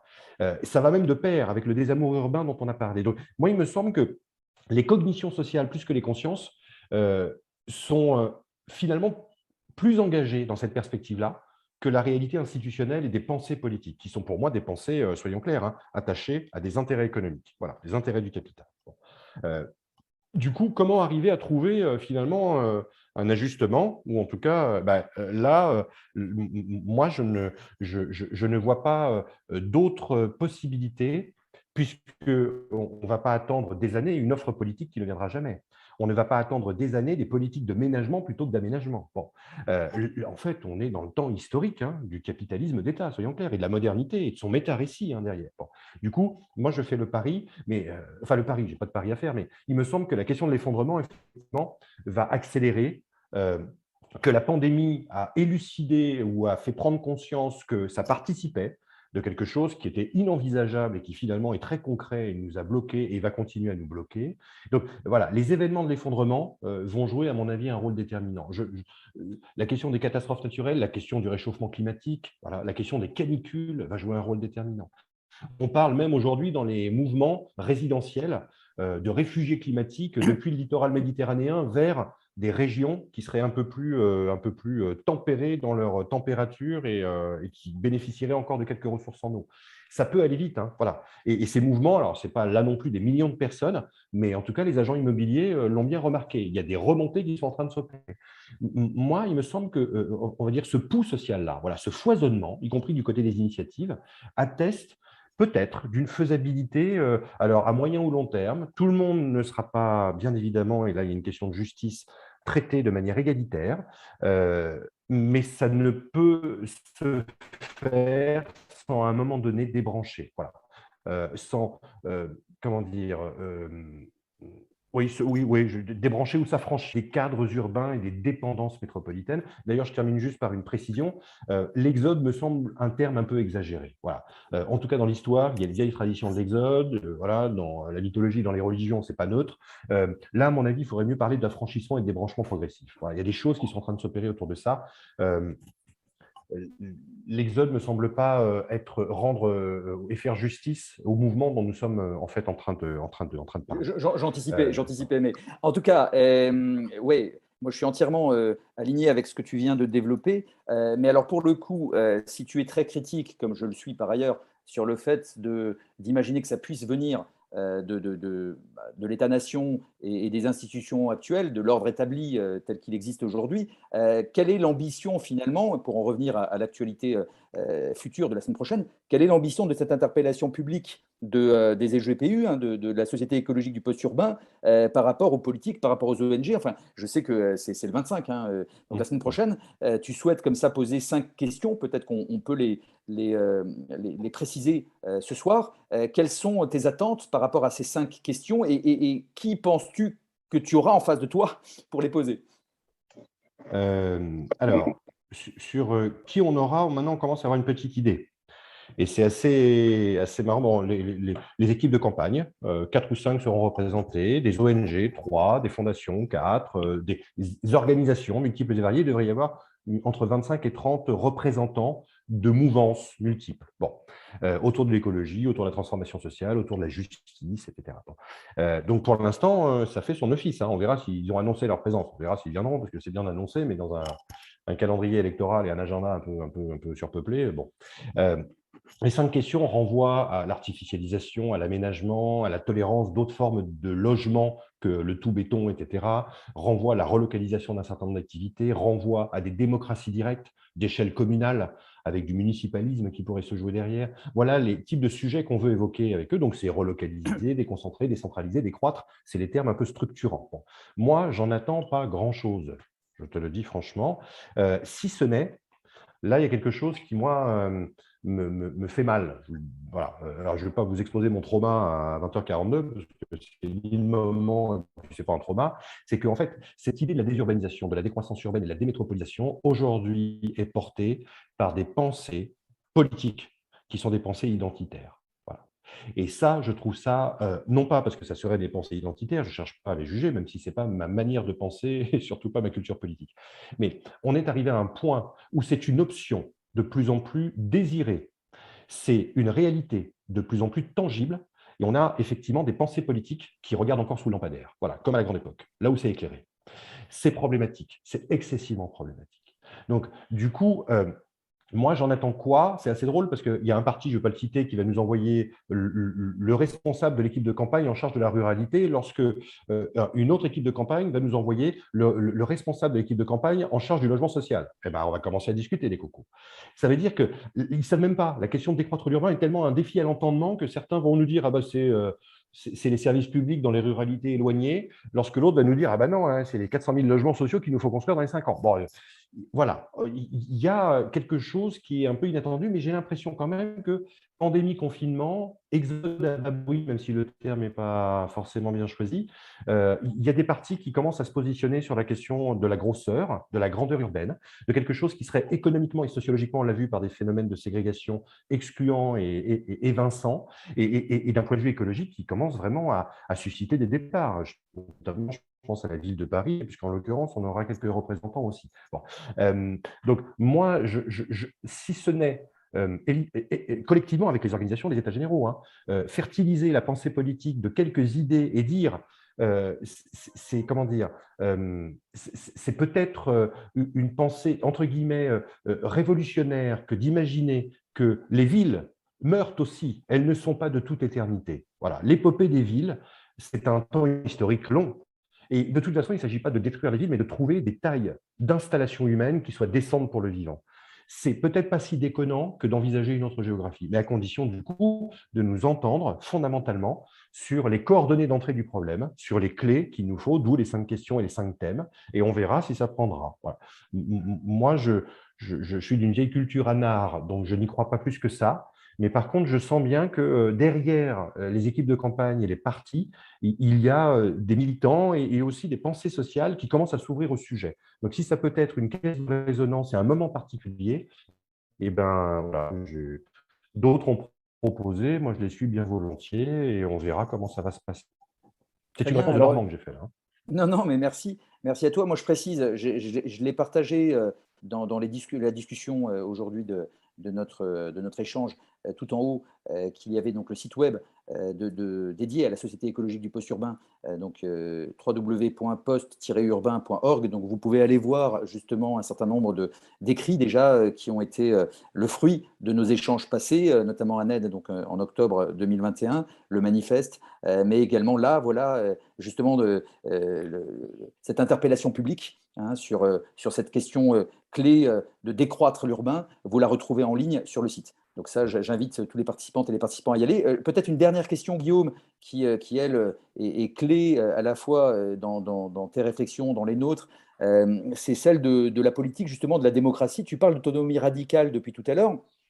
Quelle est la forme d'organisation politique qui est celle que tu imagines pour justement faire corps avec cette biorégionalisation éventuelle, c'est-à-dire qu'est-ce qui pourrait aujourd'hui permettre, tu as parlé de municipalisme tout à l'heure, est-ce que c'est justement la pensée de Murray Bookchin, est-ce que c'est le municipalisme libertaire et éventuellement une confédération de biorégions? Comment tu envisages, toi, la politique et cette démocratie directe, qui est finalement souvent plus proche de l'anarchisme que du capitalisme et des modes de pensée aujourd'hui. Comment on pourrait aujourd'hui justement toucher du doigt cette démocratie et comment on pourrait redonner ou permettre aux citoyennes et aux citoyens de recouvrer leur souveraineté pleine et entière? D'un point de vue idéal, il faudrait tendre vers des communautés agissantes. Donc un réempuissantement du politique à l'échelle des corps, et des corps réunis par des enjeux partagés, des intérêts bien compris, qui est de renouer et retisser des liens en vivant. Le problème, c'est qu'il y a des expériences dans le passé de ça, elles sont restées minoritaires, elles n'ont pas toujours eu de belles destinées. Néanmoins, on peut s'en inspirer, soyons clairs là-dessus. Donc pour moi, c'est dans le fait communautaire, voilà, mais non fermé. Je vous dis, l'autonomie, c'est choisir sa dépendance, donc à un moment donné, il faut des règles d'entente, des formes démocratiques de construction. Ça, c'est l'idéal. Après, il y a les chemins pour y parvenir. Et effectivement, force est de constater que c'est autour de la brique communale et municipale qu'il y a aujourd'hui des volontés de reconstruction, de réempuissantement, tel que je le disais, voilà, de reprise de certaines capacités d'action. Là-dedans, il y a une offre. La commune a quand même une longue histoire de souffle et d'épopée révolutionnaire, soyons clairs. Bon, c'est pas pour rien qu'il y a des mouvements du 19e siècle qui s'intitulent la commune. Là, aujourd'hui, moi, la question qui se pose, c'est de savoir d'abord le rapport aux institutions. S'il s'agit de reprendre les communes pour recréer les institutions et de nouveaux délégués, il va toujours falloir avoir cette question de la taille. Alors, la taille limite, quelle est-elle? C'est fonction, en fait, des besoins. Il me semble que les constructions démocratiques sont étalonnées et doivent être étalonnées aux problèmes que les collectifs cherchent à résoudre ou aux besoins qu'ils cherchent à satisfaire. Et donc, forcément, c'est entre différentes échelles, c'est forcément confédérable. Il y a forcément une brique de base qui est la commune. Je ne suis pas sûr que le municipalisme libertaire et son écologie sociale soient toujours très conscients des enjeux écologiques. Il est plutôt, pour moi, du côté de la construction politique. Et Bookchin, pour moi, sur l'urbanisation, par exemple, était très ambigu. Bon. Mais je referme la parenthèse. Donc, il y a indéniablement cette brique-là, mais elle ne peut pas être seule. Ça ne peut pas être une constellation de communes un peu isolées.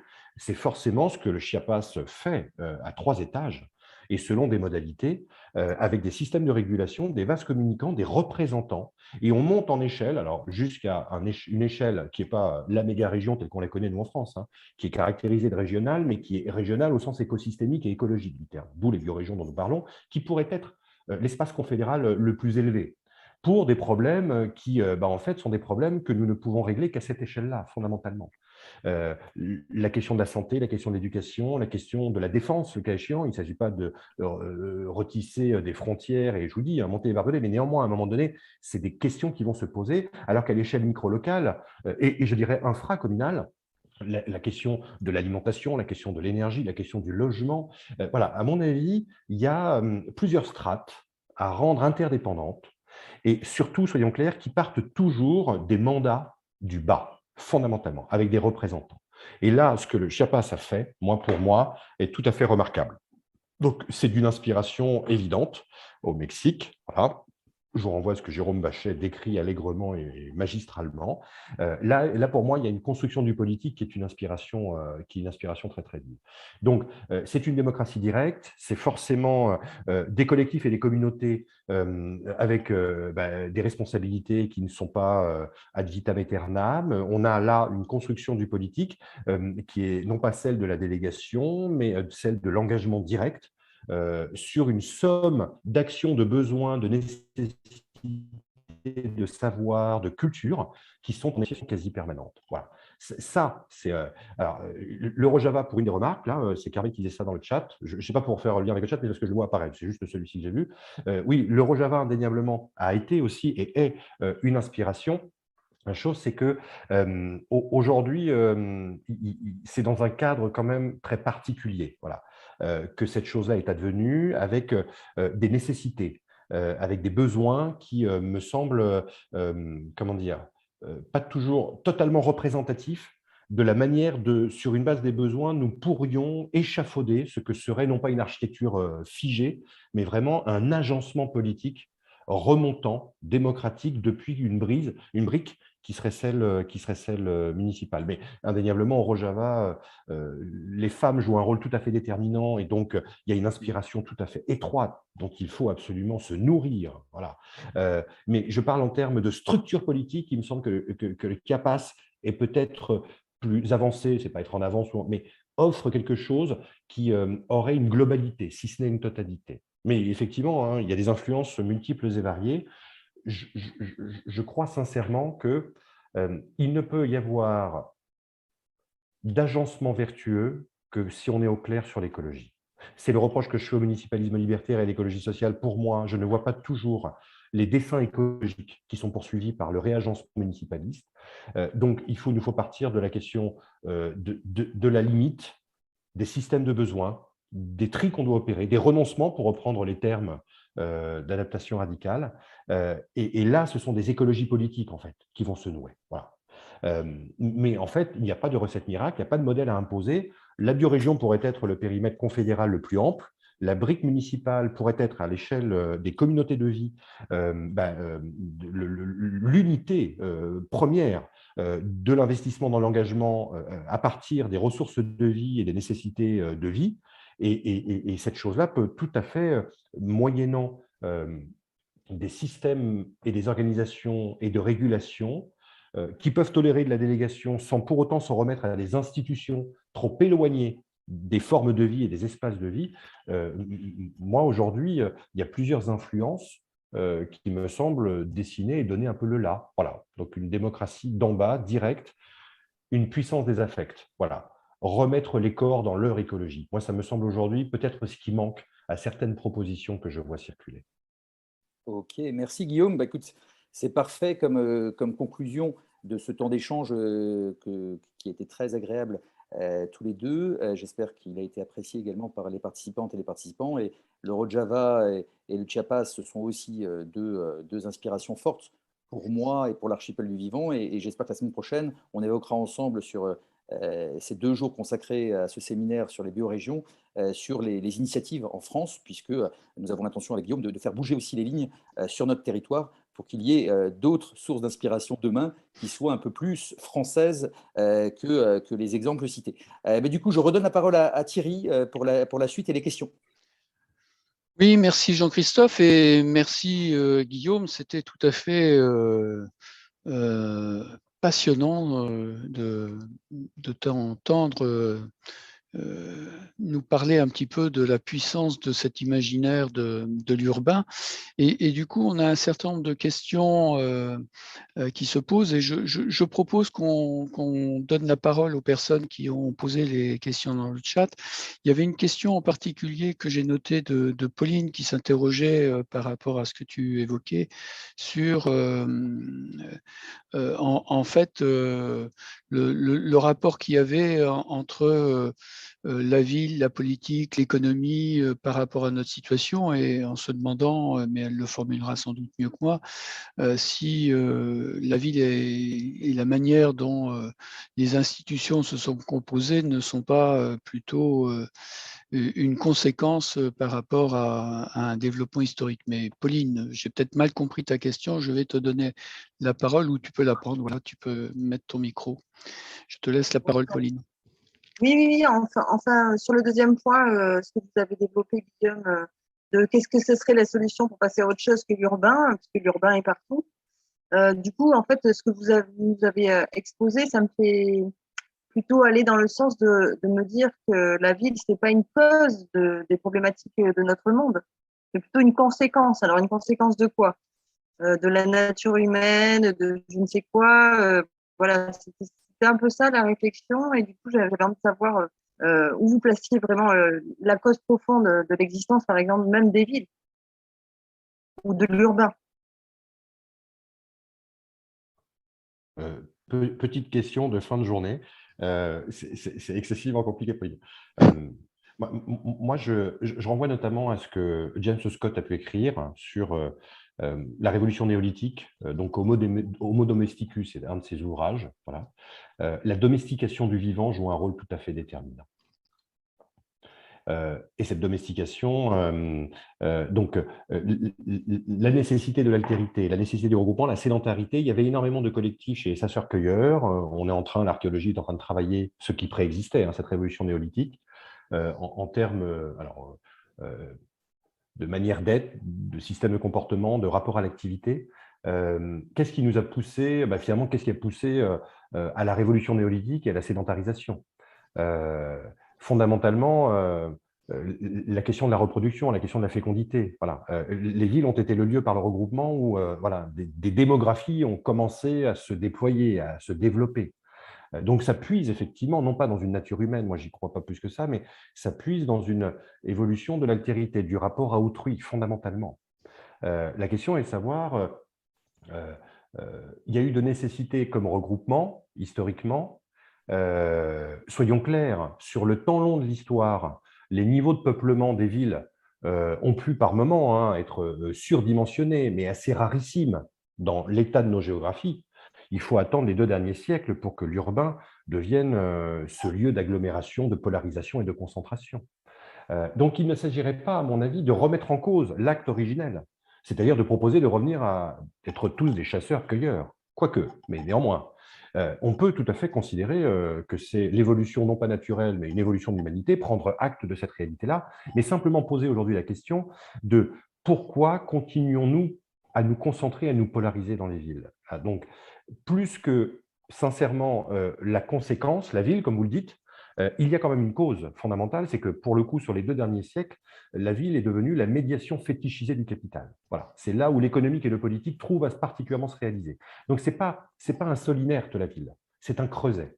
Et c'est en ça qu'on est en droit de se poser la question, finalement, de son influence, de la manière dont les villes ne sont pas simplement le réceptacle inerte ou passive, mais aujourd'hui l'embrayeur, le commutateur. Voilà. C'est quand même dans la ville que la modernité s'est construite, c'est quand même dans la ville que la surmodernité d'aujourd'hui tend à se déployer, que les icônes architecturales sont déployées, que l'élévation quasiment patriarcale et phallique des tours joue un rôle tout à fait déterminant pour signer la puissance de l'urbain comme fait de civilisation. C'est là où la masse est censé, par le nombre, incarner cette illimitation, cette transcendance, pour ne pas dire un élixir de jouvence, hein, une éternité.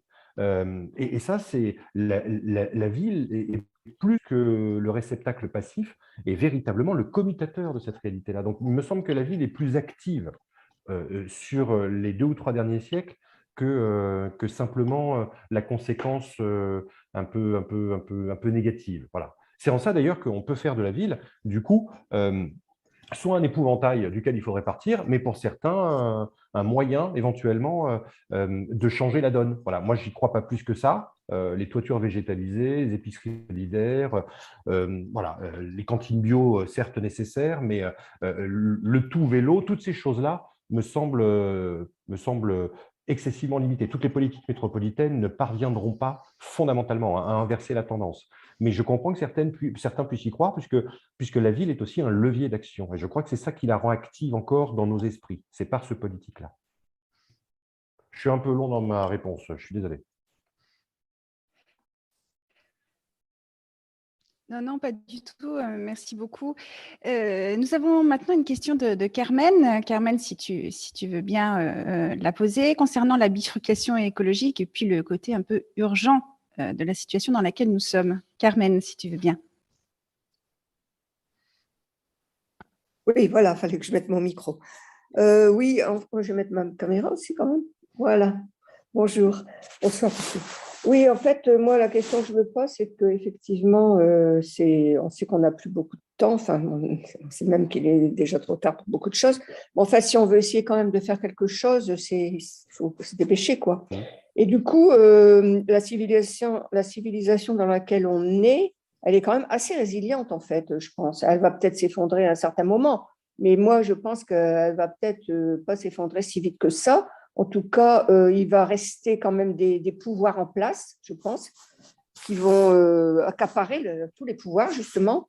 Et je ne vois pas concrètement comment on peut mettre en place quelque chose de différent si on est soumis à toutes sortes de pouvoirs, en fait. Je prends l'exemple de ce qui s'est passé avec les Gilets jaunes. Enfin, c'est juste un exemple, c'est quand des gens essaient de se mettre en mouvement pour créer autre chose ou pour revendiquer, en fait, c'est vite réprimé. Enfin, j'ai l'impression qu'il y a tellement d'empêchements dans le contexte actuel que je ne vois pas vraiment comment on peut y arriver. Donc, je suis assez pessimiste, en fait. Et par rapport à la politique, justement, je pense qu'il y a quand même on est en période d'élection, de préélection, je pense qu'il y a quand même des pouvoirs qui sont peut-être plus tolérants aux alternatives que d'autres. Donc, je pense qu'il y a quand même peut-être quelque chose, tout n'est pas forcément à jeter, c'est ce que je voulais dire. Voilà, merci.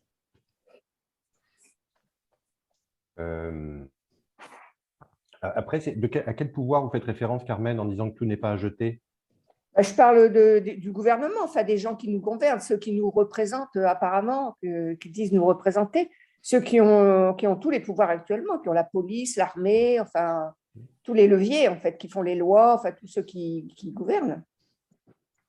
Mais tout n'est pas à jeter, c'est ce que vous dites là-dedans? Je dis qu'ils ne sont pas tous pareils. Enfin, il y en a qui sont quand même qui seraient peut-être plus ouverts à des changements que d'autres. Donc, je me dis qu'il faut peut-être tenir compte de ça aussi parce que sinon, je pense qu'il y a quand même des endroits où c'est quasiment impossible de mettre en place quelque chose. Enfin, j'en sais rien. Disons que moi, je n'arrive pas à me représenter comment on peut faire, en tout cas. Ouais. Voilà. Mais du coup, moi, je n'ai pas de réponse à ça. Je veux juste rajouter un élément que j'ai omis, mais qui va dans ce sens-là, ou en tout cas qui nourrit la marque. C'est que la ville est historiquement, parmi les valeurs auxquelles nous a enjoint ou que nous avons intériorisées, est celle symbolique du pouvoir et de la visibilité du pouvoir. Voilà. Il me semble aujourd'hui qu'il y a énormément d'alternatives qui, à bas bruit, se sont rendues discrètes. Et je crois qu'il y a quelque chose du ressort de la discrétion qui est en train de se jouer, de la prise du recul et du refuge. Alors, il faut être clair, si tout le monde décide de partir dans la discrétion, ça va faire du bruit. Ça ne sera pas forcément très discret. Non, mais il n'en demeure pas moins que dans l'ordre des pouvoirs aujourd'hui, je crois qu'il y a énormément de brèches aux marges, aux lisières qui s'ouvrent, qui font politique et qui donnent un foisonnement, mais dont on parle finalement. Je pense qu'on a des lunettes un peu déformantes de la réalité. Mais ces lunettes déformantes, c'est typiquement une construction de l'urbain, c'est-à-dire une construction de la puissance et du pouvoir, de décision, de symbolique d'incarnation, etc. Même là, même dans nos lunettes, je crois qu'on a un rapport au pouvoir qui est un peu déformé. Donc, moi, en fait, je suis un éternel optimiste, mais c'est parce que je travaille aussi sur des cas de communautés et d'alternatives. Je vois énormément de choses magistrales, extraordinaires qui sont menées, mais qui ne font pas la une des manchettes, dont on ne parle pas dans la chronique environnementale, dont le gouvernement ne se réclame pas. Lui qui veut créer des tiers-lieux campagnards partout, machin, etc., il a juste oublié qu'il y avait des foyers ruraux depuis maintenant quelques décennies, mais bon, ce n'est pas grave. Je crois qu'il y a un décalage croissant. Voilà, on n'a pas la même vue de ces réalités-là, et le miroir déformant, il est quand même très, très urbain. Voilà. J'invite tout le monde quand même à considérer que depuis ces lunettes-là, il y a des choses, il y a des réalités à bas bruit qui existent et qui ne cessent de réarmer les puissances et de recréer de la joie dont on n'entend jamais véritablement parler. Et c'est peut-être mieux comme ça, mais elles existent. Et elles existent. Voilà. Ok, merci. Merci Carmen pour ta question et merci Guillaume pour la réponse. Il y avait une question de Céline, mais j'avais envie quand même de prolonger aussi la question de Carmen parce que si j'ai bien suivi ton raisonnement par rapport à une migration en quelque sorte par ces effets de bifurcation liés à l'exode urbain, de développement de biorégions et puis à ce niveau-là de mise en place de nouveaux régimes ou de nouveaux modes de constitution du politique. Reste dans la question de Carmen, tout n'est pas à jeter, mais la question, elle se pose peut-être pas simplement dans ces termes-là. Est-ce que, je dirais, ceux qui aujourd'hui disposent des moyens de pouvoir et des institutions vont laisser faire de cette manière-là? C'est-à-dire, quelle est la conflictualité qui peut apparaître dans cette tension entre, je dirais, un ancien régime politique ou d'anciennes formes du pouvoir qui restent fortement dominantes, qui ont, je dirais là aussi, le monopole de la violence, monopole de la violence légitime, hein, au sens de Weber, et comment les choses peuvent se passer, même si à un moment donné, les choses se font à la discrétion. On est dans un contexte qui est pour le moins celui d'une forme de désobéissance civile, mais à un moment donné, la contrainte peut s'exercer, le pouvoir ne va pas se laisser dessaisir facilement, me semble-t-il. Qu'en penses-tu, Guillaume ? Oui, non, j'adhère totalement. Maintenant, je constate très pragmatiquement. Reprenons confinement, pandémie, pandémie, confinement.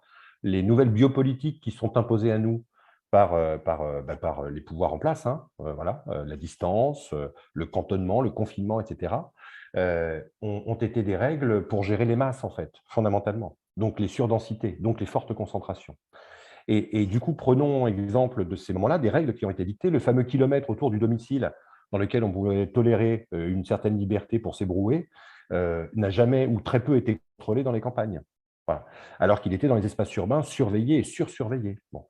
Donc, il y a, moi je suis entièrement d'accord avec toi, il y a un risque de dérive, de technocrature et de douce tyrannie. Ça, c'est clair. On est engagé dans cette chose-là. Les moyens techniques utilisés sont des moyens qui viennent redoubler cette réalité-là. Il n'en demeure pas moins que de se retirer, de se rendre discret, de trouver refuge, aujourd'hui, ne permet pas aux autorités, avec tous leurs moyens, de contrôler l'entièreté des centimètres, des mètres et des kilomètres carrés qui composent l'Hexagone. Voilà. Donc, s'il s'agit de désobéir à un moment donné, ce n'est pas ce à quoi j'invite, mais chacun est libre, hein, voilà. S'il s'agit de désobéir, si c'est peut-être ce à quoi j'invite, ça dépend du lieu dans lequel vous le réalisez. Voilà. S'il s'agit de désobéir sous le lampadaire, là où on est le plus éclairé et le plus visible, ça peut, croyant que ça va créer un système d'alerte auprès des décideurs et des représentants. Moi, il me semble que c'est un peu vain, mais je vois bien que certains défendent cette idée-là. On peut faire une politique qui est discrète, cachée, ça s'appelle l'infrapolitique. On peut jouer des règles en les retournant à notre avantage, mais pour cela, soyons clairs, il ne faut pas être balisé, tracé systématiquement. Donc, il faut changer de cadre, de réalisation de cette infrapolitique. Voilà. Or, les villes sont les lieux qui, par la masse, concentrent le plus de systèmes de contrôle et de moyens biopolitiques de diriger nos conduites et d'organiser nos corps. L'espace public a évolué dans ce sens-là. Tous les espaces privés et communs semblent évoluer dans ce sens-là. Les architectures évoluent dans ce sens-là. Les signalétiques au sol ou en haut évoluent dans ce sens. Enfin, voilà. Tout est fait pour nous enjoindre alors, à la marchandise d'un côté et plus largement aussi à la police au sens de comportement policé. Voilà. Moi, il me semble que sortir des cadres, c'est peut-être justement réarmer une puissance affectionnelle et passionnelle, mais à condition de ne pas le crier haut et fort et de le clamer sur les toits. Voilà. Merci Guillaume. Du coup, si j'entends bien, il faut sans doute aussi renoncer et bifurquer par rapport à tous les outils numériques, les portables, les smartphones qu'on utilise, mais vraisemblablement aussi par rapport au système monétaire tel qu'il existe aujourd'hui. Et je vais laisser la parole du coup à Céline qui a une question à ce niveau-là sur ces territoires, ces biorégions. Est-ce qu'on est dans un nouveau régime monétaire ou dans des espaces non monétarisés, si j'ai bien compris, Céline, c'est ta question? Tu peux la poser peut-être? Oui, c'était de savoir en fait si sur ces nouvelles manières de répondre à nos besoins de manière plus frugale, sur un territoire beaucoup plus petit et avec plus de liens humains, les échanges qui se feraient entre personnes, parce qu'il n'est pas possible de pouvoir tous seuls répondre à nos besoins, que ce soit des besoins alimentaires ou énergétiques. Comment se feraient les échanges sur ces territoires? Est-ce que ce sont des échanges monétarisés, du troc? Mais vous allez me dire, je suis totalement obsessionnel, mais c'est toujours une question de taille. C'est-à-dire qu'à l'échelle micro-locale d'une communauté de vie, on peut s'affranchir du médium monétaire. Lorsqu'à une échelle biorégionale et confédérale, il va falloir trouver les modalités de l'échange. D'ailleurs, les monnaies et battre monnaie sont nées dans les grandes figures régaliennes de la constitution de l'État avec les armées. Et donc, pour donner la possibilité, à un moment donné, d'asseoir la puissance d'un territoire converti à l'État ou d'une cité-État dans le marchandage, dans les échanges, dans les communications. La monnaie a joué ce rôle-là. Donc, c'est toujours une question d'échelle et de taille. Et de temps aussi. Oui, et de Et temps. de temps, Oui, puisque l'argent permet de décaler dans le temps un échange, finalement. Oui, mais alors, du coup, autant, quel serait l'intérêt de la monnaie pour éventuellement articuler ces différentes échelles de temps? Est-ce que la réciprocité et le troc, le don contre don, ne permettraient pas justement aussi d'apprivoiser ces différentes échelles de temps? Autant pour l'espace, je vois bien l'intérêt de la monnaie à un moment donné, mais pour le temps, moi, de ce que j'en sais, je ne suis pas certain que ça réponde que ça puisse répondre à un problème dans ce domaine-là. Par contre, qu'il faille avoir des équivalents, qu'il faille avoir à différentes échelles des moyens d'échanger finalement des biens de nature radicalement différente, peut-être que la monnaie. Alors, je sais qu'il y a un grand débat sur les monnaies locales, par exemple. Je vous donne juste, on parlait de 2 filiations biorégionales nord-américaines et nord-italiennes. Pour la nord-américaine, ils ont créé leur propre monnaie à l'échelle de Cascadia, mais c'est une très grande région, avec des communautés très éloignées les unes des autres. L'expérience nord-italienne est très compatible avec le système, non pas marchand, mais voilà, plutôt réformiste. Donc la monnaie ne dérange pas plus que ça, à condition qu'elle soit réaffectée à des besoins sociaux et à des biens communs de l'environnement. Dans les 2 cas, on retrouve la monnaie. Voilà.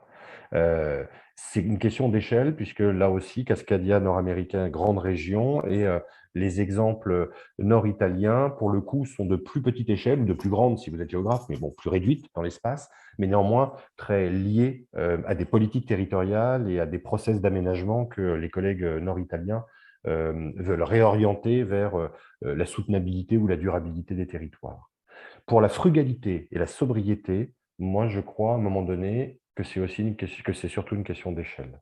Voilà. À l'échelle micro-locale, les expériences naturiennes dont j'évoquais rapidement l'existence à la fin du 19e siècle, plutôt technocritiques, plutôt en refuge et en retour à la nature, si tant est qu'ils y soient déjà allés, je pense que oui, la monnaie était bannie. Voilà. Du coup, je vais m'arrêter là parce que, en fait, ça fait 5 minutes que je n'ai pas de réponse à votre question. Désolé. Merci. Merci beaucoup. Du coup, on a également une question de Cédric concernant les sols des villes. Cédric, si tu veux bien poser ta question.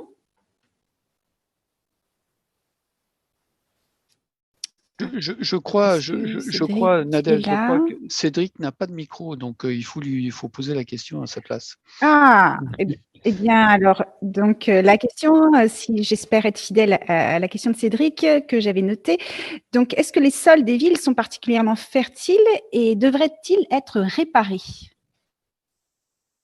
Les sols des villes, du fait même de la bitumisation et de la minéralisation, sont impropres à des cultures, globalement impropres à des cultures biologiques, maraîchères, potagères, ou ce que vous voulez. La compaction des sols, l'organicité a globalement disparu. Il y a des données qui montrent que les sols il y a énormément de jardins dits partagés, anciennement ouvriers, qui sont pollués. Il faut entre 20 et 30 ans pour dépolluer de manière non chimique un sol qui était de longue date pollué. La compaction des sols sous le poids du béton fait que pour refertiliser, pour recréer l'humus, il faut des dizaines d'années. Voilà.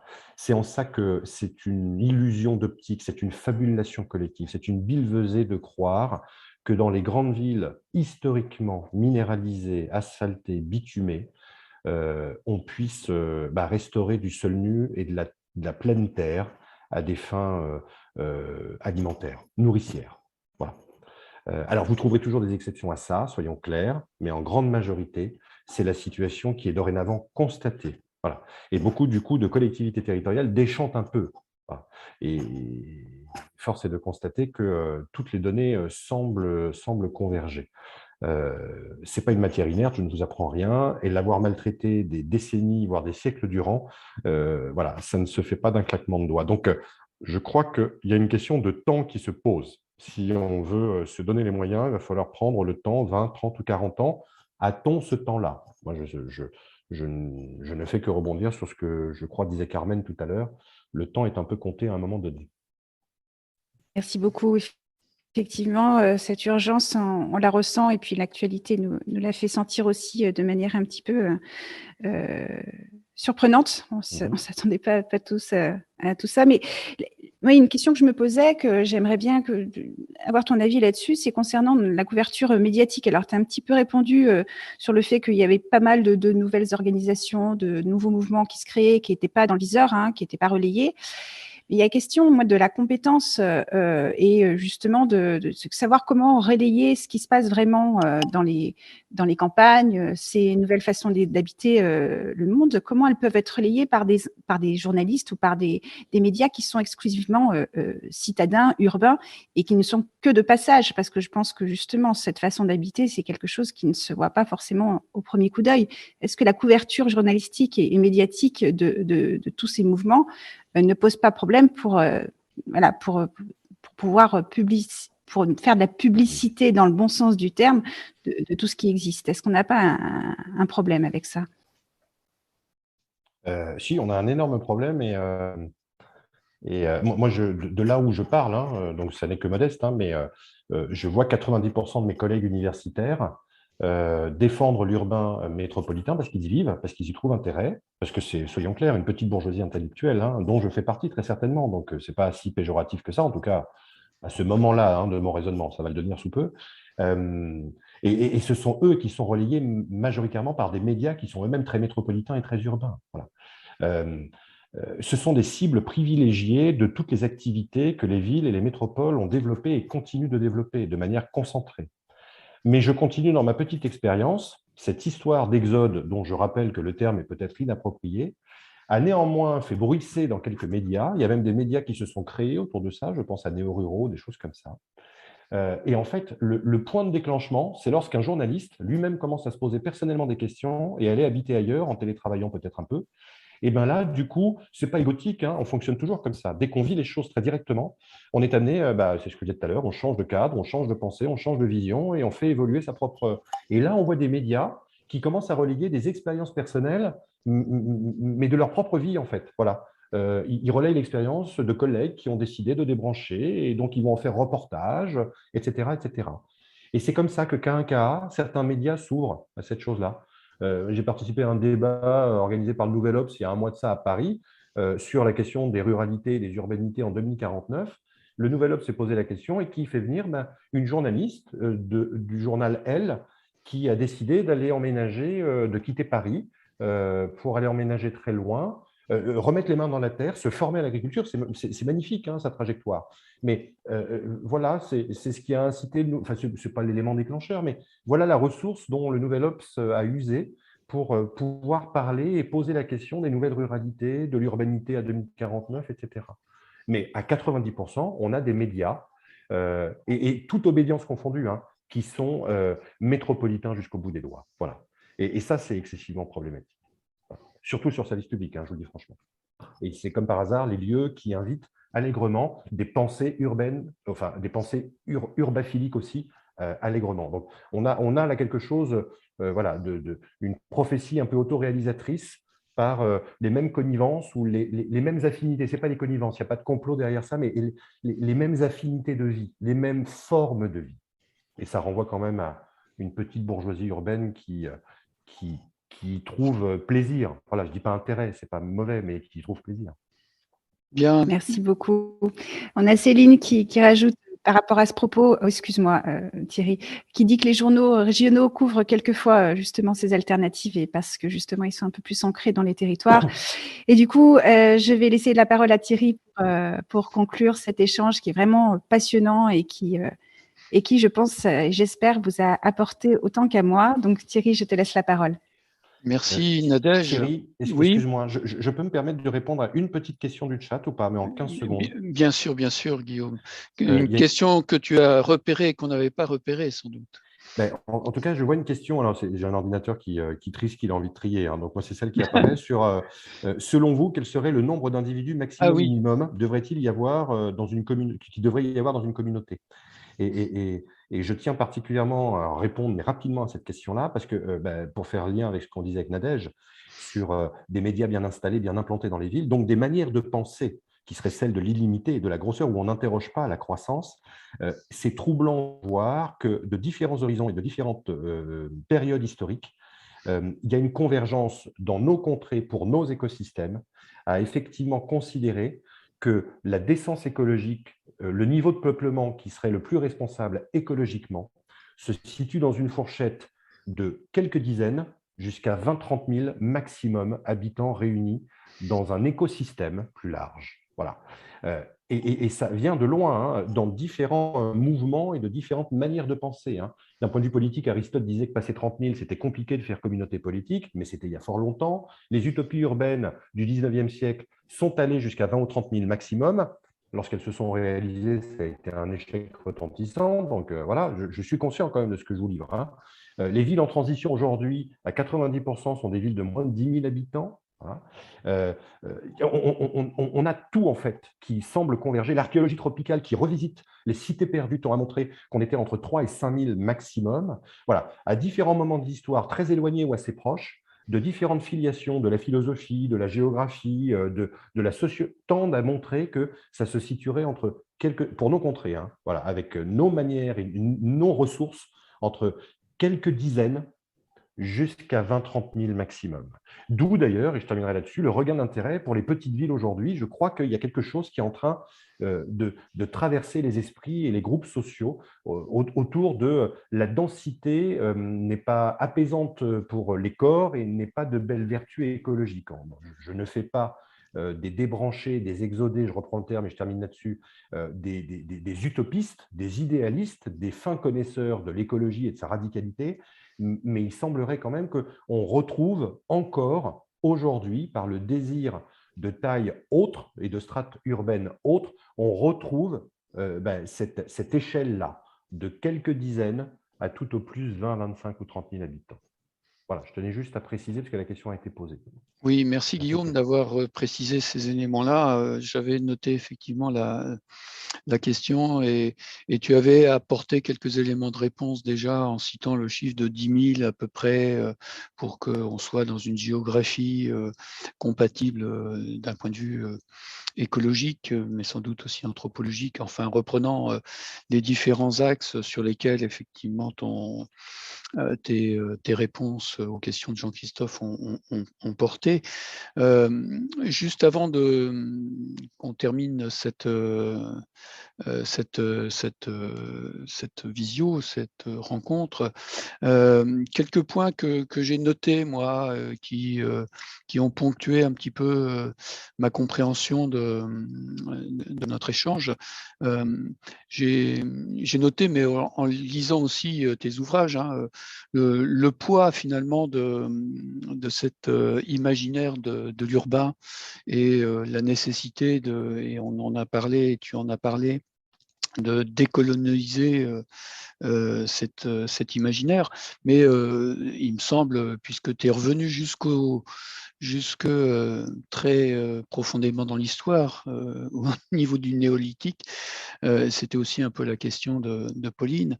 Donc c'est tellement ancré en nous qu'on peut toujours se poser la question de comment on va réussir à se débarrasser de cet imaginaire. Alors tu as donné des pistes. Effectivement, on peut se dire que, bon, il y a déjà, tu as parlé d'un exode urbain qui à bas bruit, qui déjà se manifeste depuis une bonne quarantaine d'années. Mais en même temps, tu disais que c'était souvent néanmoins pour transporter encore, je dirais, dans l'espace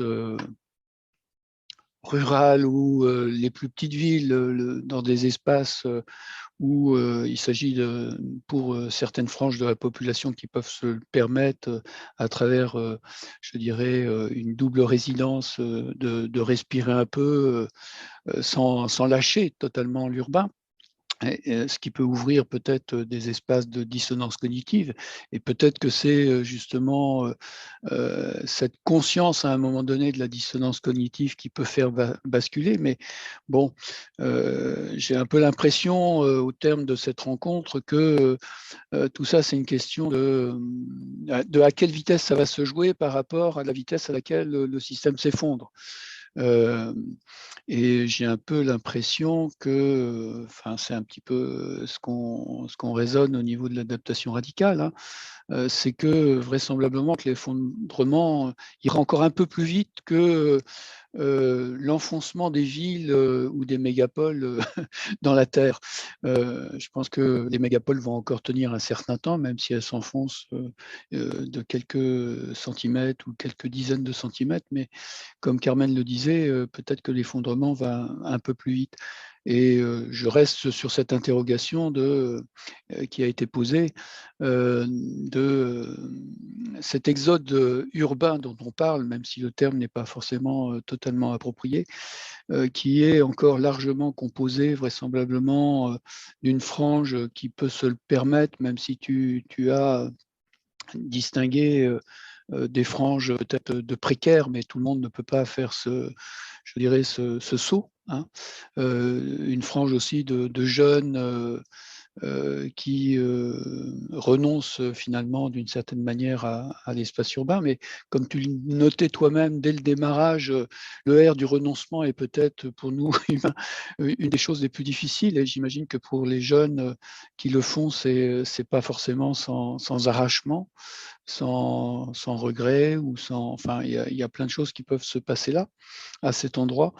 Et donc, du coup, j'ai l'impression que ces biorégions qu'on appelle un petit peu de notre vœu, ce basculement dans l'autonomie radicale reste sans doute un pas qui est compliqué et que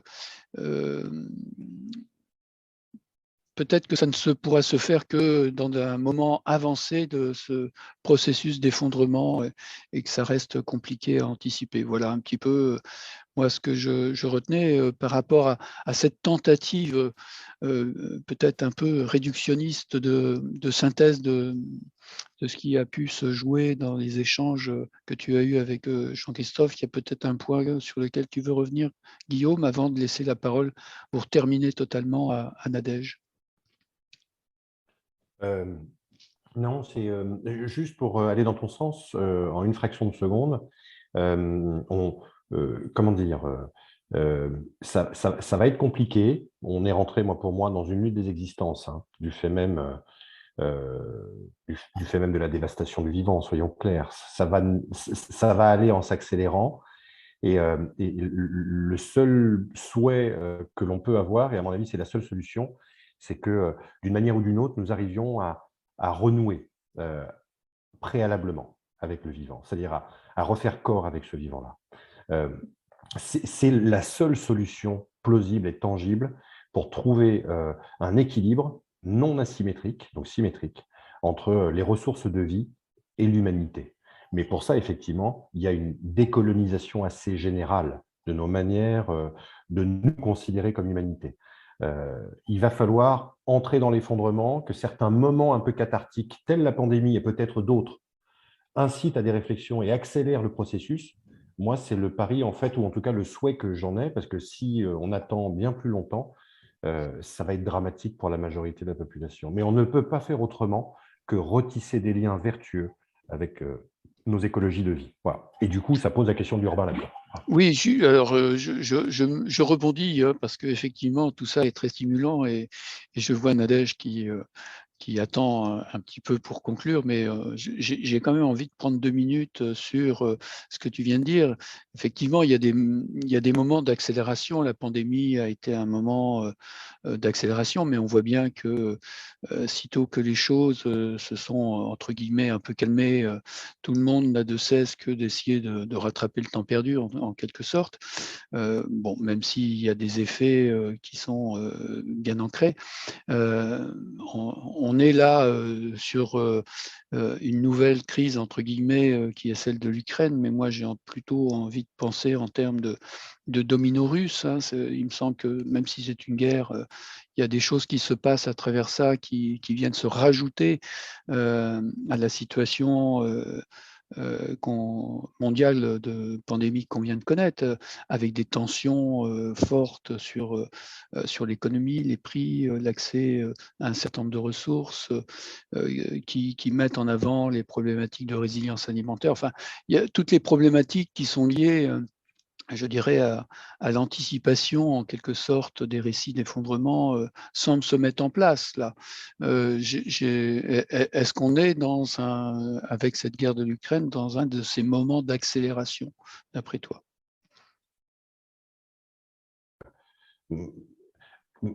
Un moment d'accélération, en tout cas, ça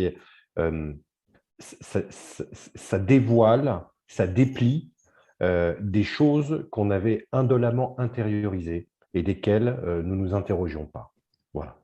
La question de la dépendance énergétique, mais plus encore que la dépendance énergétique, le blé, les céréales, ça va arriver à vitesse grand V.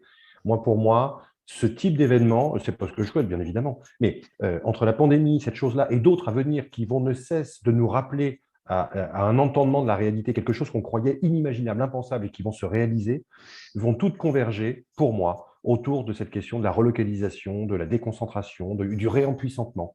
Et là, il faut être clair, effectivement, on n'est pas tous à égalité face à ces réalités-là.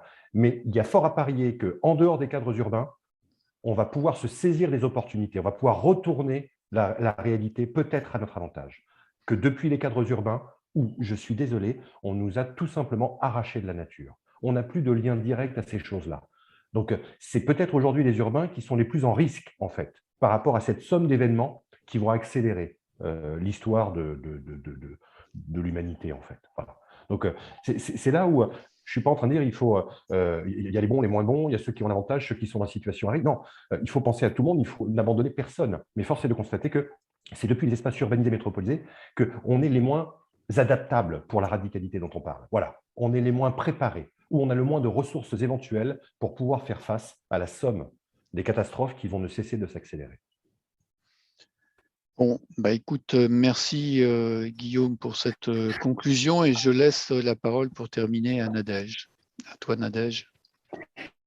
Oui, merci beaucoup. Écoutez, adaptation radicale, on est là aussi pour essayer justement de se confronter, de discuter, d'échanger sur ces thèmes qui sont absolument puissants et dévastateurs quand on y pense. Mais voilà, on n'a pas de solution. Personne n'a des solutions. On pense que ça risque d'être très compliqué, surtout toujours pour les plus faibles, les plus fragiles d'entre nous. On voit aujourd'hui qu'à travers les métropoles et les grandes villes, il y a une faiblesse, notamment par rapport à l'alimentation et puis par rapport au regroupement qui crée des problématiques. Merci Guillaume d'avoir été très très clair là-dessus. Je trouvais vraiment passionnant. Je voudrais également remercier l'archipel du vivant dont nous faisons partie, Jean-Christophe qui a posé les questions à Guillaume qui a bien voulu se prêter à cet exercice. Je voulais également remercier les équipes d'adaptation radicale et puis remercier toutes celles et ceux qui ont bien voulu jouer le jeu de ce soir et en espérant que vraiment vous ayez trouvé des réponses ou alors de nouvelles questions, parce que chercher toujours à comprendre, c'est quelque chose qui nous habite à Adaptation radicale comme à l'archipel du vivant. J'espère que vous pouvez vous endormir tranquille, que tout ça n'a pas été trop perturbant. On est tous un peu victimes d'éco-anxiété, c'est bien normal. Mais moi, qui suis partie à la campagne vraiment, mais à la campagne vraiment, je vous assure que le fait justement de reprendre contact avec beaucoup de choses, notamment le vivant, les arbres, la nature, ça fait du bien. Et donc, je ne peux qu'aller dans le sens de Guillaume et de ce qu'il défend. Merci à toutes et tous. Vous pouvez retrouver l'émission en podcast très vite. Nous allons communiquer aux différentes personnes qui se sont inscrites ainsi que sur nos différents médias. Merci à toutes et très belle soirée. Au revoir Guillaume, au revoir tout le monde. Merci à vous. Bonne soirée. Merci. Merci à tous de votre participation et à très bientôt pour de nouvelles rencontres.